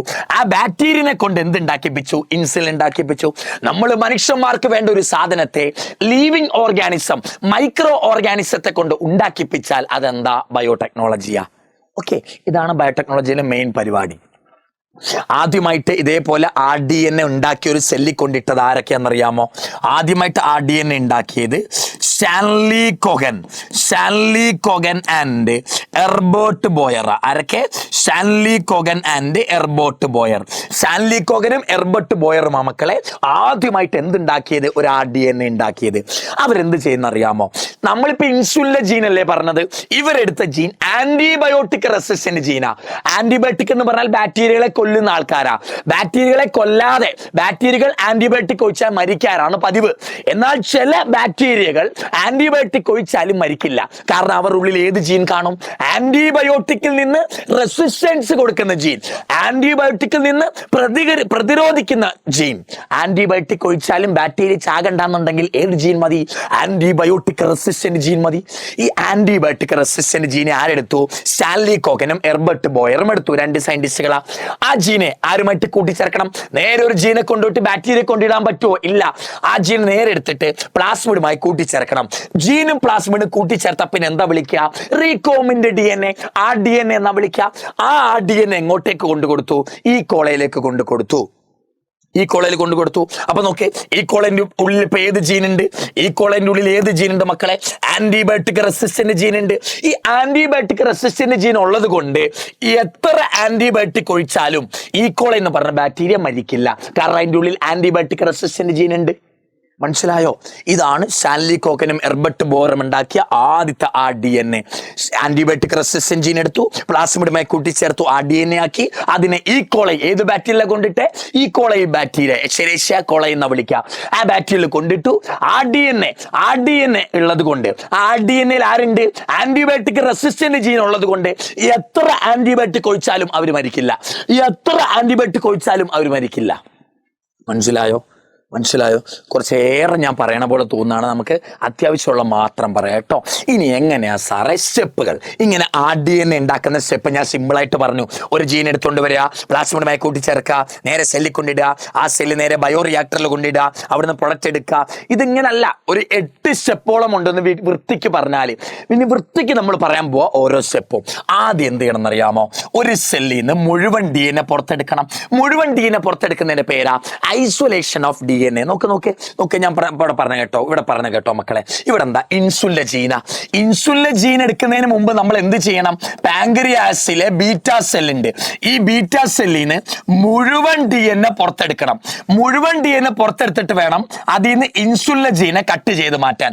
അല്ലാതെ നേരെ പോയിട്ട് ആ സെല്ലിൽ നിന്ന് ഇൻസുലിൻ ജീൻ എടുത്തുകൊണ്ട് വന്ന് കൂട്ടിച്ചേർക്കാൻ പറ്റില്ല. ആദ്യം ആ സെല്ലിന് മുഴുവൻ DNA പുറത്തെടുക്കണം. മുഴുവൻ DNA എല്ലാ DNA കഷ്ണങ്ങളാക്കണം. ആ കഷ്ണങ്ങളിൽ നിന്ന് നമ്മുടെ ഇൻസുലിൻ ജീനെ മാത്രം വേർതിരിക്കണം. പ്ലാസ്മിഡുമായി കൂട്ടിച്ചേർത്ത് RDNA ആക്കണം. ഒരു സെല്ലിൽ കൊണ്ടിടണം. ആ സെല്ലിനെ ബയോറിയാക്ടറിൽ വളർത്തണം. അപ്പൊ അതിൻ്റെ ഉള്ളിൽ ജീൻ പ്രവർത്തിക്കും, പ്രൊഡക്റ്റ് ഉണ്ടാക്കും. വേർതിരിക്കുന്നത് ഡൗൺ സ്ട്രീം പ്രോസസ്. മനസ്സിലായോ? ഇൻസുലിൻ ജീനെ നിങ്ങൾക്ക് വേണമെന്നിരിക്കട്ടെ, ഉടനെ നമ്മുടെ പാങ്ക്രിയാസിലെ ബീറ്റാ സെല്ലിലാണ് ഇൻസുലിൻ ജീൻ കാണുക. നേരെ പോയി ബീറ്റാ സെല്ലിന് ഇൻസുലിൻ ജീൻ എടുത്തുകൊണ്ട് വരാൻ പറ്റുമോ? ഇല്ല. അതിൽ മുഴുവൻ DNA പുറത്തെടുത്തിട്ട് കഷ്ണങ്ങളാക്കിയിട്ട് നിങ്ങൾ വേണമെങ്കിൽ നിങ്ങളുടെ ഇൻസുലിൻ ജീനെ വേർതിരിച്ചോണം. അല്ലാതെ ഒരു സെല്ലിൽ പോയിട്ട് നേരെ ഇൻസുലിൻ ജീനെ മാത്രം കട്ട് ചെയ്യാൻ പറ്റില്ല. ആദ്യം DNA ഫുൾ ആയിട്ട് പുറത്തെടുക്കണം, എന്നിട്ട് എൻസൈം വെച്ച് കട്ട് ചെയ്യണം, എന്നിട്ട് നിങ്ങൾക്ക് വേണ്ട ഇൻസുലിൻ ജീനെ വേർതിരിച്ചോണം. അതാണ് ഇവിടുത്തെ ആദ്യത്തെ സ്റ്റെപ്പ്, ഐസൊലേഷൻ ഓഫ് DNA. ഒരു സെല്ലിന്ന് നമ്മൾ മുഴുവൻ DNA പുറത്തെടുത്തു, അതിന്റെ പേര് ഐസൊലേഷൻ ഓഫ് DNA. എന്നിട്ട് എന്ത് ചെയ്യണം? Cutting of DNA by restriction endonucleases. എന്നിട്ട് ഈ DNA മുറിച്ച് കുറെ എന്താക്കണം സാർ? കുറെ കഷ്ണങ്ങളാക്കണം. ആരെ വെച്ച്? റെസ്ട്രിക്ഷൻ എൻസൈമുകൾ വെച്ച്. റെസ്ട്രിക്ഷൻ എൻസൈമുകളാ DNA മുറിക്കുന്നവർ റെസ്ട്രിക്ഷൻ എൻസൈം, DNA കൂട്ടി യോജിപ്പിക്കുന്നവർ ലിഗേസസ് എൻസൈം. മുറിച്ചു മക്കളെ, മുറിച്ച് കുറെ കഷ്ണങ്ങളാക്കി. ഈ കഷ്ണങ്ങളിൽ ഇതാണ് നമുക്ക് എന്തിന് ഉണ്ടാക്കേണ്ടത്? ഇതാണ് ഇൻസുലിൻ ഉണ്ടാക്കേണ്ട ജീന്. കുറെ കഷ്ണങ്ങൾ നമുക്ക് കിട്ടും. അതിന്റെ ഉള്ളിൽ ഒരു കഷ്ണമാണ് ഇൻസുലിന്റെ ജീനും. നമ്മൾ ആ ഇൻസുലിന്റെ ജീനെ മാത്രം വേർതിരിക്കും. അതാണ് അടുത്ത step, isolation of desirable DNA. Desirable DNA എന്ന് പറഞ്ഞാൽ എന്താ? കുറെ കഷ്ണം DNA ഉണ്ട്, അതിന് ഏത് DNA ആണോ നമുക്ക് വേണ്ടത് അതാ ഡിസൈറബിൾ. ഡിസൈർ എന്ന് പറഞ്ഞാൽ ഇഷ്ടമുള്ള DNA. കുറെ DNA കഷ്ണങ്ങളെ എൻസൈം ഉണ്ടാക്കി, ആ കഷ്ണങ്ങളിൽ നിന്ന് നമുക്ക് വേണ്ട DNA മാത്രം വേർതിരിച്ചു. അതാണ് സാർ ഐസൊലേഷൻ ഓഫ് ഡിസൈറബിൾ. നമുക്ക് വേണ്ട DNA. ഐസൊലേഷൻ എന്ന് പറഞ്ഞാൽ മാറ്റിയെടുക്കുക. അപ്പൊ അടുത്ത സ്റ്റെപ്പ് എന്താ? Isolation of desirable DNA. കുറെ കഷ്ണങ്ങളുണ്ട്, അതിൽ നമ്മൾ DNA മാത്രം വേർതിരിച്ചു. അടുത്ത ഈ DNA തന്നെ കുറെ കോപ്പികൾ ഉണ്ടാക്കണം. ഒരു DNA മാത്രമായിട്ട് കാര്യമില്ലല്ലോ. കുറേ DNA ഉണ്ടെങ്കിൽ അത്രയും ആ DNA ഉണ്ടാക്കിയിട്ട് അത്രയും ബാക്ടീരിയ കൊണ്ടിട്ട് അത്രയും പ്രൊഡക്റ്റ് ഉണ്ടാക്കാമല്ലോ. അപ്പൊ കുറേ DNA ആക്കണം. കുറേ DNA ആക്കിയതിന്റെ പേരാണ് ആംപ്ലിഫിക്കേഷൻ. ഒരു DNA തന്നെ കുറെ കോപ്പി ഉണ്ടാക്കും, അതാണ് ആംപ്ലിഫിക്കേഷൻ. ഈ ആംപ്ലിഫിക്കേഷനെ സഹായിക്കുന്ന സാധനമാണ് PCR. ഒരു DNA തന്നെ കുറെ കോപ്പി ആക്കണം, അതിന്റെ പേര് ആംപ്ലിഫിക്കേഷൻ. ആ പ്രക്രിയ ചെയ്യുന്ന ഉപകരണം ഏതാ? Polymerase chain reaction. ഒരു DNA കുറെ കഷ്ണമാക്കിയാൽ ആംപ്ലിഫിക്കേഷൻ, ആ പണി ചെയ്യുന്ന സാധനമാണ് PCR. എന്നിട്ട് എന്ത് ചെയ്യണം? ഇതിൽ ഓരോ കഷ്ണത്തെ എടുത്തിട്ടും നമ്മൾ ആരുമായി കൂട്ടിച്ചേർക്കുക? പ്ലാസ്മിഡുമായിട്ട് കൂട്ടിച്ചേർത്ത് എന്തുണ്ടാക്കുക? ആ DNA ഉണ്ടാക്കുക. അതാ ജോയിനിങ് വിത്ത് വെക്ടർ. വെക്ടർ എന്ന് പറഞ്ഞാൽ പ്ലാസ്മിഡ്. വെക്ടറുമായി ജോയിൻ ചെയ്ത് കഴിഞ്ഞാൽ പിന്നെ എന്താ വിളിക്കുക? ആ DNA എന്നാ വിളിക്കുക. എന്നിട്ട് എന്താ ചെയ്യേണ്ടത്? ഈ ആ DNA എടുത്തിട്ട് നേരെ എവിടെ കൊണ്ടിടുക? ഒരു ഹോസ്റ്റ് സെല്ലിൽ കൊണ്ടിടുക. ഈ ആ DNA എടുത്തിട്ട് നേരെ എവിടെ കൊണ്ടിടുക സാറേ? ഒരു ഓസ്റ്റ് സെല്ലിൽ കൊണ്ടിടുക. ആ DNA നേരെ ഒരു ഹോസ്റ്റ് സെല്ലിൽ കൊണ്ടിടുക. അടുത്താണ് ട്രാൻസ്ഫറിങ് ആ DNA ഇൻറ്റു ഹോസ്റ്റ് സെൽ. എന്താ ഹോസ്റ്റ് സെൽ എന്ന് പറഞ്ഞാൽ? ഏത് സെല്ലിലേക്കാണോ ആ DNA കൊണ്ടിടുക അതാണ് ഹോസ്റ്റ് സെൽ എന്ന് പറഞ്ഞാൽ. അടുത്ത് നോക്ക് മക്കളെ, അടുത്തെന്താ? ഈ ഓസിസെല്ലിനെ നേരെ എന്ത് ചെയ്യുന്നു? ഒരു സ്റ്റെറൈൽ മീഡിയത്തിൽ ഇട്ട് വളർത്തുന്നു. ഈ സ്റ്റെറൈൽ മീഡിയം ഇട്ട് വളർത്തുന്ന ആ സ്റ്റെറൈൽ മീഡിയം ഉള്ള ആ പാത്രത്തിന്റെ പേരെന്താ? ആ സ്റ്റെറൈൽ മീഡിയം ഉള്ള പാത്രത്തിന്റെ പേരാ ബയോറിയാക്ടർ. സ്റ്റെറൈൽ മീഡിയത്തിൽ ഇട്ട് വളർത്തുക, അല്ലെങ്കിൽ എന്ത് പറയാം? ബയോറിയാക്ടറിൽ ഇട്ട് വളർത്തുന്നു. ആരെ? ഈ സെല്ലിനെ. ഇതാണ് ആ സെല്ല്. ഈ സെല്ലിനെ എടുത്തുകൊണ്ടുവന്ന് ബയോറിയാക്ടറിൽ ഇട്ടു. ഇതാണ് നമ്മുടെ എന്ത്? പ്ലാസ്മിഡ്. ഇതാണ് നമ്മുടെ ആര്? ഡിസേബിൾ DNA, ആ DNA. ഈ സ്റ്റെറൈൽ മീഡിയത്തിൽ വളരുമ്പോൾ എന്താ പറ്റുക? ഈ ഡിസേബിൾ ജീൻ, ഇതാണ് ഇൻസുലിൻ ജീൻ കടന്ന് പ്രവർത്തിക്കും. സ്റ്റെറൈൽ മീഡിയത്തിലിട്ട് വളർത്തിയാലേ ആ സെല്ലിന്റെ ഉള്ളിലെ ജീൻ പ്രവർത്തിക്കുള്ളൂ കേട്ടോ. സ്റ്റെറൈൽ മീഡിയത്തിലിട്ട് വളർത്തിയാലേ ആ സെല്ലിന്റെ ഉള്ളിലെ ജീൻ പ്രവർത്തിക്കുള്ളൂ. ആ ജീൻ പ്രവർത്തിച്ചു, പതുക്കെ പ്രൊഡക്റ്റ് ഉണ്ടായി. ആ പ്രൊഡക്റ്റിനെ നമ്മൾ എന്ത് ചെയ്തു? ഈ പാത്രത്തിന്റെ സൈഡിൽ നിന്ന് വേർതിരിച്ചെടുത്തു. അതാണ് last step, extraction and purification of product. ഈ സ്റ്റെപ്പിലാണ് സത്യത്തിൽ എന്ത് നടക്കുക? നമ്മുടെ ബയോടെക്നോളജി നടക്കുക. അപ്പൊ ആദ്യം നമ്മൾ പഠിക്കാൻ പോണത്, ഒരു സെല്ലിൽ നിന്ന് എങ്ങനെയാ സാറേ പുറത്തെടുക്കുക? DNA പുറത്തെടുക്കുക. ഒരു സെല്ലിൽ നിന്ന് എങ്ങനെയാ DNA പുറത്തെടുക്കുക? ശ്രദ്ധിച്ചോ, ഞാൻ പറഞ്ഞു ഇതാണ് DNA. ഇതാണ് നമ്മുടെ ബീറ്റാ സെൽ. പാങ്ക്രിയാസിലെ ബീറ്റാ സെൽ ഇതാന്നിരിക്കട്ടെ. ഇതാണ് അതിന്റെ DNA. ഇതായിരിക്കും ചിലപ്പോൾ ഇൻസുലിൻ ഉണ്ടാക്കേണ്ട ജീൻ. ഇത്രേ ഭാഗം കാണുള്ളായിരിക്കും. ഇത്രേ ഭാഗം ഇൻസുലിൻ ജീൻ എന്ന് പറഞ്ഞാൽ നേരെ പോയിട്ട് ബീറ്റാ സെല്ലിന് അത് മാത്രം കട്ട് ചെയ്യാൻ പറ്റില്ല. ആദ്യം നമ്മൾ എന്ത് ചെയ്യണം? അതിന് മുഴുവൻ DNA പുറത്തെടുക്കണം. മുഴുവൻ DNA എങ്ങനെ പുറത്തെടുക്കും? അതാണ് സ്റ്റെപ്പ് ഏത്? Isolation of DNA. അതിന് ആദ്യം എന്ത് ചെയ്യണം സാറേ? സെല്ലിന്റെ പുറത്തുള്ള ആരെ നശിപ്പിക്കണം? Cell wall നശിപ്പിക്കണം. പിന്നെ ആരെ നശിപ്പിക്കണം? Cell memory നശിപ്പിക്കണം. പിന്നെ സെല്ലിനുള്ളിലെ പ്രോട്ടീൻ നശിപ്പിക്കണം. പിന്നെ RNA നശിപ്പിക്കണം. ഈ 4 പേരെയും ബ്രേക്ക് ചെയ്ത് കഴിഞ്ഞാൽ, ഈ 4 പേരെ നശിപ്പിച്ച് കഴിഞ്ഞാൽ പിന്നെ ആര് മാത്രമായി? DNA മാത്രമായി. ഈ DNA നമുക്ക് സെപ്പറേറ്റ് ചെയ്യാം. അതിന് സെൽ വോൾ നശിപ്പിക്കണമെങ്കിൽ ബാക്ടീരിയൽ സെല്ലാണെങ്കിൽ ഏത് എൻസൈം ഉപയോഗിക്കാം? ലൈസോസൈം ഉപയോഗിക്കാം. പ്ലാന്റ് സെല്ലാണെങ്കിൽ സെല്ലുലൈസ് എൻസൈം ഉപയോഗിക്കാം. ഫംഗസിന്റെ സെല്ലാണെങ്കിൽ കൈറ്റിനേസ് എൻസൈം ഉപയോഗിക്കാം. ഏത് സെല്ലിൽ നിന്നാണ് നിങ്ങൾക്ക് എൻസൈം എടുക്കാൻ പറ്റുക നിങ്ങൾക്ക് അറിയില്ലല്ലോ. ആനിമൽ സെല്ലിൽ നിന്ന് വേണമെങ്കിൽ എൻസൈം എടുക്കേണ്ടി വരും, DNA പുറത്തെടുക്കേണ്ടി വരും. പ്ലാന്റ് സെല്ലിൽ നിന്ന് പുറത്തെടുക്കേണ്ടി വരും, ബാക്ടീരിയ സെല്ലിൽ നിന്ന് പുറത്തെടുക്കേണ്ടി വരും, ഫംഗസിന്റെ സെല്ലിൽ നിന്ന് പുറത്തെടുക്കേണ്ടി വരും. ഏത് സെല്ലിൽ നിന്നാണോ നിങ്ങൾക്ക് DNA പുറത്തെടുക്കേണ്ടത് അതിനനുസരിച്ച് അതിന്റെ സെൽ വോള് പൊട്ടിക്കുന്ന എൻസൈം മാറ്റം വരും. ബാക്ടീരിയ സെൽ വോളാണ്, ബാക്ടീരിയന്റെ സെല്ലിൽ നിന്ന് DNA പുറത്തെടുക്കണം. അപ്പൊ ബാക്ടീരിയന്റെ സെൽ വോൾ ആദ്യം പൊട്ടിക്കണം, അതിന് ലൈസോസൈം എൻസൈം ഉപയോഗിക്കാം. പ്ലാന്റ് സെല്ലിൽ നിന്ന് DNA എടുക്കണമെങ്കിൽ അതിന്റെ സെൽ വോൾ നശിപ്പിക്കാൻ സെല്ലുലൈസ് ഉപയോഗിക്കാം. ഫംഗസിന്റെ സെല്ലിൽ നിന്ന് DNA പുറത്തെടുക്കണമെങ്കിൽ ഫംഗസിന്റെ സെൽ വോൾ നശിപ്പിക്കാൻ കൈറ്റിനൈസ് ഉപയോഗിക്കാം. അപ്പൊ സാറേ ആനിമൽ സെല്ലാണല്ലോ, ബീറ്റാ സെൽ എന്ന് പറഞ്ഞാൽ ആനിമൽ സെല്ല. ആനിമൽ സെല്ലിൽ നിന്ന് DNA പുറത്തെടുക്കാൻ അവരുടെ സെൽ വോൾ നശിപ്പിക്കാൻ എൻസൈം ഒന്നും ഇല്ലേ സാറേ? ഡൗട്ട് ചോദിക്കല്ലേ, കാരണം ആനിമൽസിന് എന്തില്ല? സെൽ വോൾ ഇല്ല. ആനിമൽസിന് സെൽ വോൾ ഇല്ല, അതുകൊണ്ട് അവർക്ക് നശിപ്പിക്കാൻ എൻസൈം ഒന്നും കൊടുക്കണ്ട. സെൽ മെമ്പറൈനും പ്രോട്ടീനും RNAകളൊക്കെ ഉണ്ട്, പക്ഷെ സെൽ വോൾ ഇല്ല. സെൽ മെമ്പറൈൻ നശിപ്പിക്കാൻ ഉപയോഗിക്കുന്ന എൻസൈം ലിപ്പേസസ്, പ്രോട്ടീൻ നശിപ്പിക്കാൻ പ്രോട്ടിയേസസ്, RNA നശിപ്പിക്കാൻ ഉപയോഗിക്കുന്നത് RNases. അപ്പൊ നോക്ക്, ഈ cell wall, cell membrane, protein, RNAകൾ എല്ലാം പോയി. ഇപ്പൊ ആര് മാത്രമുണ്ട്? ഇപ്പൊ നമ്മുടെ DNA മാത്രമുണ്ട് മക്കളെ. ഈ DNA നമ്മൾ വെളിയിലേക്ക് എടുക്കും. ഈ DNA വെളിയിലേക്ക് എടുക്കുമ്പോൾ ഒരു ചുരുണ്ടായിരിക്കുക. ചുരുണ്ട DNA നിവർത്താൻ വേണ്ടി നമ്മൾ എന്ത് ആഡ് ചെയ്യും? ചിൽഡ് എഥനോൾ, തണുത്ത എഥനോൾ ആഡ് ചെയ്യും. ഈ ചുരുണ്ട DNA നിവർത്താൻ കൂളായിട്ടുള്ള തണുത്ത എഥനോൾ ആഡ് ചെയ്യും. തണുത്ത എഥനോൾ ആഡ് ചെയ്താൽ ഈ DNA ചുരുണ്ടിട്ടുള്ള DNA നിവരാൻ തുടങ്ങും. നിവർന്ന DNA നമ്മൾ ഒരു സ്പൂൺ വെച്ച് സെപ്പറേറ്റ് ചെയ്യും പുറത്തേക്ക്. ആ സെപ്പറേറ്റ് ചെയ്യുന്നതിന്റെ പേരാണ് സ്പൂളിങ്. എന്താ വിളിക്കുക? സ്പൂളിങ് എന്നാണ് വിളിക്കുക. ഇത്ര മനസ്സിലായല്ലോ. Cell wall, cell membrane, protein, RNA നശിപ്പിച്ചു, DNA പുറത്തെടുത്തു, അത് ചുരുണ്ടിട്ടാണ്. ചുരുണ്ട DNA നിവർത്താൻ ചിൽഡ് എഥനോൾ, തണുത്ത എഥനോൾ ആഡ് ചെയ്തു, അത് നിവർന്നു. നിവർന്ന DNA സെപ്പറേറ്റ് ചെയ്യും. ഏത് വെച്ച്? സ്പൂളിങ് വെച്ചാ സാറേ സെപ്പറേറ്റ് ചെയ്യുക. അപ്പൊ ഇപ്പൊ നമ്മുടെ എന്തുണ്ട് സാറേ? സെല്ലിന്റെ പുറത്തു നിന്നുള്ള നിവർന്നിട്ടുള്ള DNA ഉണ്ട്. ഈ DNA നമ്മൾ അടുത്ത സ്റ്റെപ്പ് എന്താ? കട്ടിംഗ് ഓഫ് DNA ബൈ ആരാ? റെസ്ട്രിക്ഷൻ എൻസൈം വെച്ച് കട്ട് ചെയ്യാൻ പോവാ. റെസ്ട്രിക്ഷൻ എൻസൈമുകളാണ് DNA കട്ട് ചെയ്യാം. 2 ടൈപ്പ് റെസ്ട്രിക്ഷൻ എൻസൈം ഉണ്ട്. റെസ്ട്രിക്ഷൻ എൻസൈമിനെ വിളിക്കുന്ന വേറൊരു പേരാണ് മോളിക്യുലാർ സിസേഴ്സ്. മോളിക്യുലാർ എന്ന് പറഞ്ഞാൽ DNA, സിസർ എന്ന് പറഞ്ഞാൽ കത്രിക. DNA കത്രികയാണ് molecular scissors. 2 type restriction enzyme ഉണ്ട് മക്കളെ. റെസ്ട്രിക്ഷൻ എക്സോന്യൂക്ലിയേസസും റെസ്ട്രിക്ഷൻ എൻഡോന്യൂക്ലിയേസസും ഉണ്ട്. എന്താ സാറേ എക്സോ എൻഡോ നമ്മുടെ വ്യത്യാസം? ഒരു DNA അറ്റത്ത് എൻഡില് കട്ട് ചെയ്യുക, കട്ട് അറ്റ് എൻഡ്. ഒരു DNA എൻഡിൽ കട്ട് ചെയ്യുന്നവരാണ് എക്സോന്യൂക്ലിയേസസ്. ഒരു DNA ഉള്ളിൽ കട്ട് ചെയ്യും, കട്ട് വിത്തിൻ DNA. ഉള്ളിൽ കട്ട് ചെയ്യുന്നവരുടെ പേരാണ് എൻഡോന്യൂക്ലിയേസസ്. ഒരു DNA അറ്റത്ത് കട്ട് ചെയ്താൽ എക്സോന്യൂക്ലിയേസസ്, ഉള്ളിൽ കട്ട് ചെയ്താൽ ആരാ? എൻഡോന്യൂക്ലിയേസസ്. നമ്മൾ ബയോടെക്നോളജിയിൽ ഏറ്റവും കൂടുതൽ ഉപയോഗിക്കുന്നത് ആരെയാ? റെസ്ട്രിക്ഷൻ എൻഡോന്യൂക്ലിയേസുകളാ. ഏറ്റവും കൂടുതൽ നമുക്ക് ആവശ്യം എൻഡോന്യൂക്ലിയേസുകളാ. മനസ്സിലായോ? DNA ബയോടെക്നോളജിയിൽ DNA മുറിക്കാൻ എക്സോയ്ക്കും എൻഡോയ്ക്കും പറ്റും. ഏറ്റവും കൂടുതൽ നമ്മൾ ഉപയോഗിക്കുന്ന ആരെയാ? എൻഡോന്യൂക്ലിയേസുകളാണ് കേട്ടോ. എൻഡോന്യൂക്ലിയേസുകളാ. നോക്ക് മക്കളെ, ഇതാണ് ഒരു DNA എന്നിരിക്കട്ടെ. ഈ DNA എൻസൈമുകൾ കട്ട് ചെയ്താൽ ഉണ്ടാകുന്ന അറ്റങ്ങളെ വിളിക്കുന്ന പേരാണ്, ഈ അറ്റങ്ങളെ വിളിക്കുന്ന പേരാ സ്റ്റിക്കി എൻഡ്. എന്താ വിളിക്കുക? Sticky end. ഒരു DNA എൻസൈം മുറിച്ചാൽ ആ മുറിക്കുന്ന ഭാഗത്ത് ഉണ്ടാകുന്ന എൻഡിന്റെ പേരാ സ്റ്റിക്കി എൻഡ്. അവർ വേഗം സ്റ്റിക്ക് ആകും. പിന്നെയും മുറിച്ചു കഴിഞ്ഞിട്ടും അവർ വേഗം സ്റ്റിക്ക് ആകാനുള്ള കഴിവുണ്ട്. അതാണ് സ്റ്റിക്കി എൻഡ്. ഈ എല്ലാ എൻസൈമും എവിടെ നിന്നാ വേർതിരിക്കുക?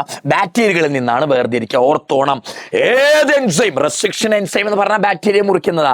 എക്സോ ആയിക്കോട്ടെ എൻഡോ ആയിക്കോട്ടെ, ഏത് ബാക്ടീരിയനെ മുറിക്കുന്ന എൻസൈമുകളും വേർതിരിക്കുന്നത് ബാക്ടീരിയ നിന്നാ. ഏത് എൻസൈം, ബാക്ടീരിയ അല്ല, ഏത് DNA മുറിക്കുന്ന എൻസൈമും ഐസൊലേറ്റ് ചെയ്യുന്നത്, എക്സ്ട്രാക്ട് ചെയ്യുന്നത് ബാക്ടീരിയയിൽ നിന്നാ. ഉദാഹരണം EcoR1 ഒരു എൻസൈമാണ്. ഈ എൻസൈം വേർതിരിക്കുന്നത് എച്ചെരീച്ചിയ കോളി എന്ന് പറഞ്ഞ ബാക്ടീരിയയിൽ നിന്നാ. IND2 ആദ്യത്തെ എൻസൈമാണ് ലോകത്തിലെ. ആ IND2 വേർതിരിച്ചത് ഹീമോഫിലസ് ഇൻഫ്ലുവൻസ എന്ന് പറഞ്ഞ ഒരു ബാക്ടീരിയയിൽ നിന്നാണ്. എല്ലാ എൻസൈമും വേർതിരിക്കുന്നത് ബാക്ടീരിയയിൽ നിന്നാണ്. ഓക്കെ, ലോകത്തിലെ ആദ്യത്തെ എൻസൈമാണ് മക്കളെ. ആദ്യത്തെ റെസ്ട്രിക്ഷൻ എൻസൈം HIND2 ആണ് മക്കളെ. ഓക്കെ, ഒരു DNA ഒരു എൻസൈം കട്ട് ചെയ്യണമെങ്കിൽ ആ കട്ട് ചെയ്യുന്നിടത്ത് ഒരു കട്ട് ചെയ്യുന്ന സൈറ്റിന്റെ പേരാണ് പാലിൻഡ്രോമിക് സൈറ്റ്സ്. എന്താ വിളിക്കുക? പാലിൻഡ്രോമിക് സൈറ്റ് എന്നോ പാലിൻഡ്രോമിക് സീക്വൻസ് എന്നൊക്കെ വിളിക്കാം. അറിയാം. ഒരു DNA എൻസൈം കട്ട് ചെയ്യണമെങ്കിൽ ആ കട്ട് ചെയ്യുന്ന സ്ഥാനത്തിന്റെ പേരെന്താ? Palindromic sequence. എന്താ പാലിൻഡ്രോമിക് സീക്വൻസ് അല്ലെങ്കിൽ പാലിൻഡ്രോമിക് സൈറ്റ് എന്ന് പറഞ്ഞാല്? ഇങ്ങനെ നോക്കി, ഇതേപോലുള്ളവർ GAATTC. തിരിച്ചു നോക്ക്, GAATTC നോക്ക്. ഇവിടുന്ന് ഇങ്ങോട്ട് വായിച്ചാൽ GATTC, ഇവിടുന്ന് അങ്ങോട്ട് വായിച്ചാൽ GATTC, അവിടെ നിന്ന് ഇങ്ങോട്ടും ഇവിടുന്ന് ഇങ്ങോട്ടും വായിച്ചാൽ സെയിം ആയിട്ടുള്ളവർ. അതാണ് പാലിൻഡ്രോമിക് സൈറ്റുകൾ. എഴുതി വെച്ചോ, എന്താ പാലിൻഡ്രോമിക് സൈറ്റ് അല്ലെങ്കിൽ സീക്വൻസ് എന്ന് പറഞ്ഞാൽ? These are the sequence. Sequence പറഞ്ഞാൽ നൈട്രജൻ ബേസുകളാണ്. GAATTC, ATM അതേപോലുള്ള സീക്വൻസ് ആണ്, നൈട്രജൻ ബേസുകളാണ് sequence. These are the sequence which read same from both end. ഇവിടുന്ന് റീഡ് ചെയ്താലും ഇവിടുന്ന് വായിച്ചാലും ഒരേപോലുള്ളത്. ബോത്ത് എൻഡിൽ നിന്ന് റീഡ് ചെയ്താൽ സെയിം ആയിരിക്കും. These are the sequence which read same from both end. രണ്ടറ്റത്തു നിന്ന് വായിച്ചാലും ഒരേപോലുള്ളവർ. അതാണ് പാലിൻഡ്രോമിക് സീക്വൻസ്. ഓക്കെ അല്ലേ മക്കളെ? ഓക്കെ അല്ലടാ? ഇനി നമുക്ക് എങ്ങനെയാണ് ഒരു എൻസൈമിന് പേര് കൊടുക്കുക? എൻസൈമിന് പേര് കൊടുക്കണമെങ്കിൽ ആദ്യം ആ എൻസൈമിനെ ഏത് ബാക്ടീരിയയിൽ നിന്നാ വേർതിരിച്ചെന്ന് അറിയണം. നോക്കടാ, ഇതെന്റെ ഒരു ബാക്ടീരിയ ഉണ്ട്, അതിന്റെ പേരാ എച്ചെറിച്ചിയ കോളൈ RY13. എച്ചെറിച്ചിയ എന്ന് പറഞ്ഞാൽ അതിന്റെ ജീനസ് നെയിമാ, കോളി എന്ന് പറഞ്ഞാൽ അതിന്റെ സ്പീഷീസ് നെയിമാ, RY13 എന്ന് പറഞ്ഞാൽ അതിന്റെ ടൈപ്പ്, സ്ട്രെയിൻ എന്ന് പറഞ്ഞാൽ ടൈപ്പിന്റെ പേര്, RY13 ഒറ്റ പേരാ. ഈ ബാക്ടീരിയയിൽ നിന്ന് ഞാൻ ആദ്യമായിട്ട് ഒരു എൻസൈം വേർതിരിച്ചു. ആ എൻസൈമിന് എങ്ങനെ പേരിടുക എന്നറിയാമോ? എല്ലാ എൻസൈമും വേർതിരിക്കുന്ന എവിടെ നിന്നാ സാറേ? ബാക്ടീരിയ എന്നാ. എച്ചെറിച്ചിയ കോളൈ RY13 ഇതൊരു ബാക്ടീരിയ. ഇതിന്ന് ആദ്യമായിട്ട് ഒരു എൻസൈം വേർതിരിച്ചു. എങ്ങനെ പേരിടുക? എച്ചെറിച്ചിയ കോളൈന്റെ എടുക്കുക, കൊടുത്തു, നേരെ ഇങ്ങോട്ട് കൊടുത്തു. ഇനി കോളൈന്റെ സ്പീഷീസ് നെയിം ആണല്ലോ കോളൈ, അതിന്റെ 2 ലെറ്റർ എടുക്കുക, CO. അടുത്താണ് അടുത്ത ലെറ്റർ. ഫസ്റ്റ് ലെറ്റർ എച്ചെറിച്ചിയന്റെ ജീനസ് നെയിമിന്റെ ഫസ്റ്റ് ലെറ്റർ, കോളൈ സ്പീഷീസ് നെയിമിന്റെ പിന്നത്തെ 2 ലെറ്റർ, സ്ട്രെയിൻ എന്താ? RY13 അതിന്റെ ഫസ്റ്റ് ലെറ്റർ, RY13 എന്താ? അതിന്റെ ഫസ്റ്റ് ലെറ്റർ. ഇനി 1 കണ്ടോ, റോമൻ ലെറ്ററിൽ 1. ഈ 1 എങ്ങനെ കൊടുക്കാന്നറിയാമോ? ഈ 1 എങ്ങനെ കൊടുക്കാന്നറിയാമോ? ഈ ബാക്ടീരിയ നമ്മളിപ്പോ പേരിടുന്ന ഒരു ബാക്ടീരിയ ഉണ്ടല്ലോ, ആ പേരിടുന്ന ബാക്ടീരിയ ഈ ബാക്ടീരിയയിലെ എൻസൈം, പേരിടുന്ന എൻസൈം ഉണ്ടല്ലോ, ഈ എൻസൈം ഈ ബാക്ടീരിയന്ന് എത്രാമതാണ് വേർതിരിച്ചേ? എച്ചെറിച്ചിയ കോളൈ എന്ന് പറഞ്ഞ ബാക്ടീരിയ ഉണ്ടല്ലോ, അതിന് ആദ്യമായിട്ട് വേർതിരിച്ച എൻസൈമാണ്. അതുകൊണ്ടാണ് ഇതിന് 1 എന്ന് റോമൻ ലെറ്ററിൽ കൊടുത്തത്.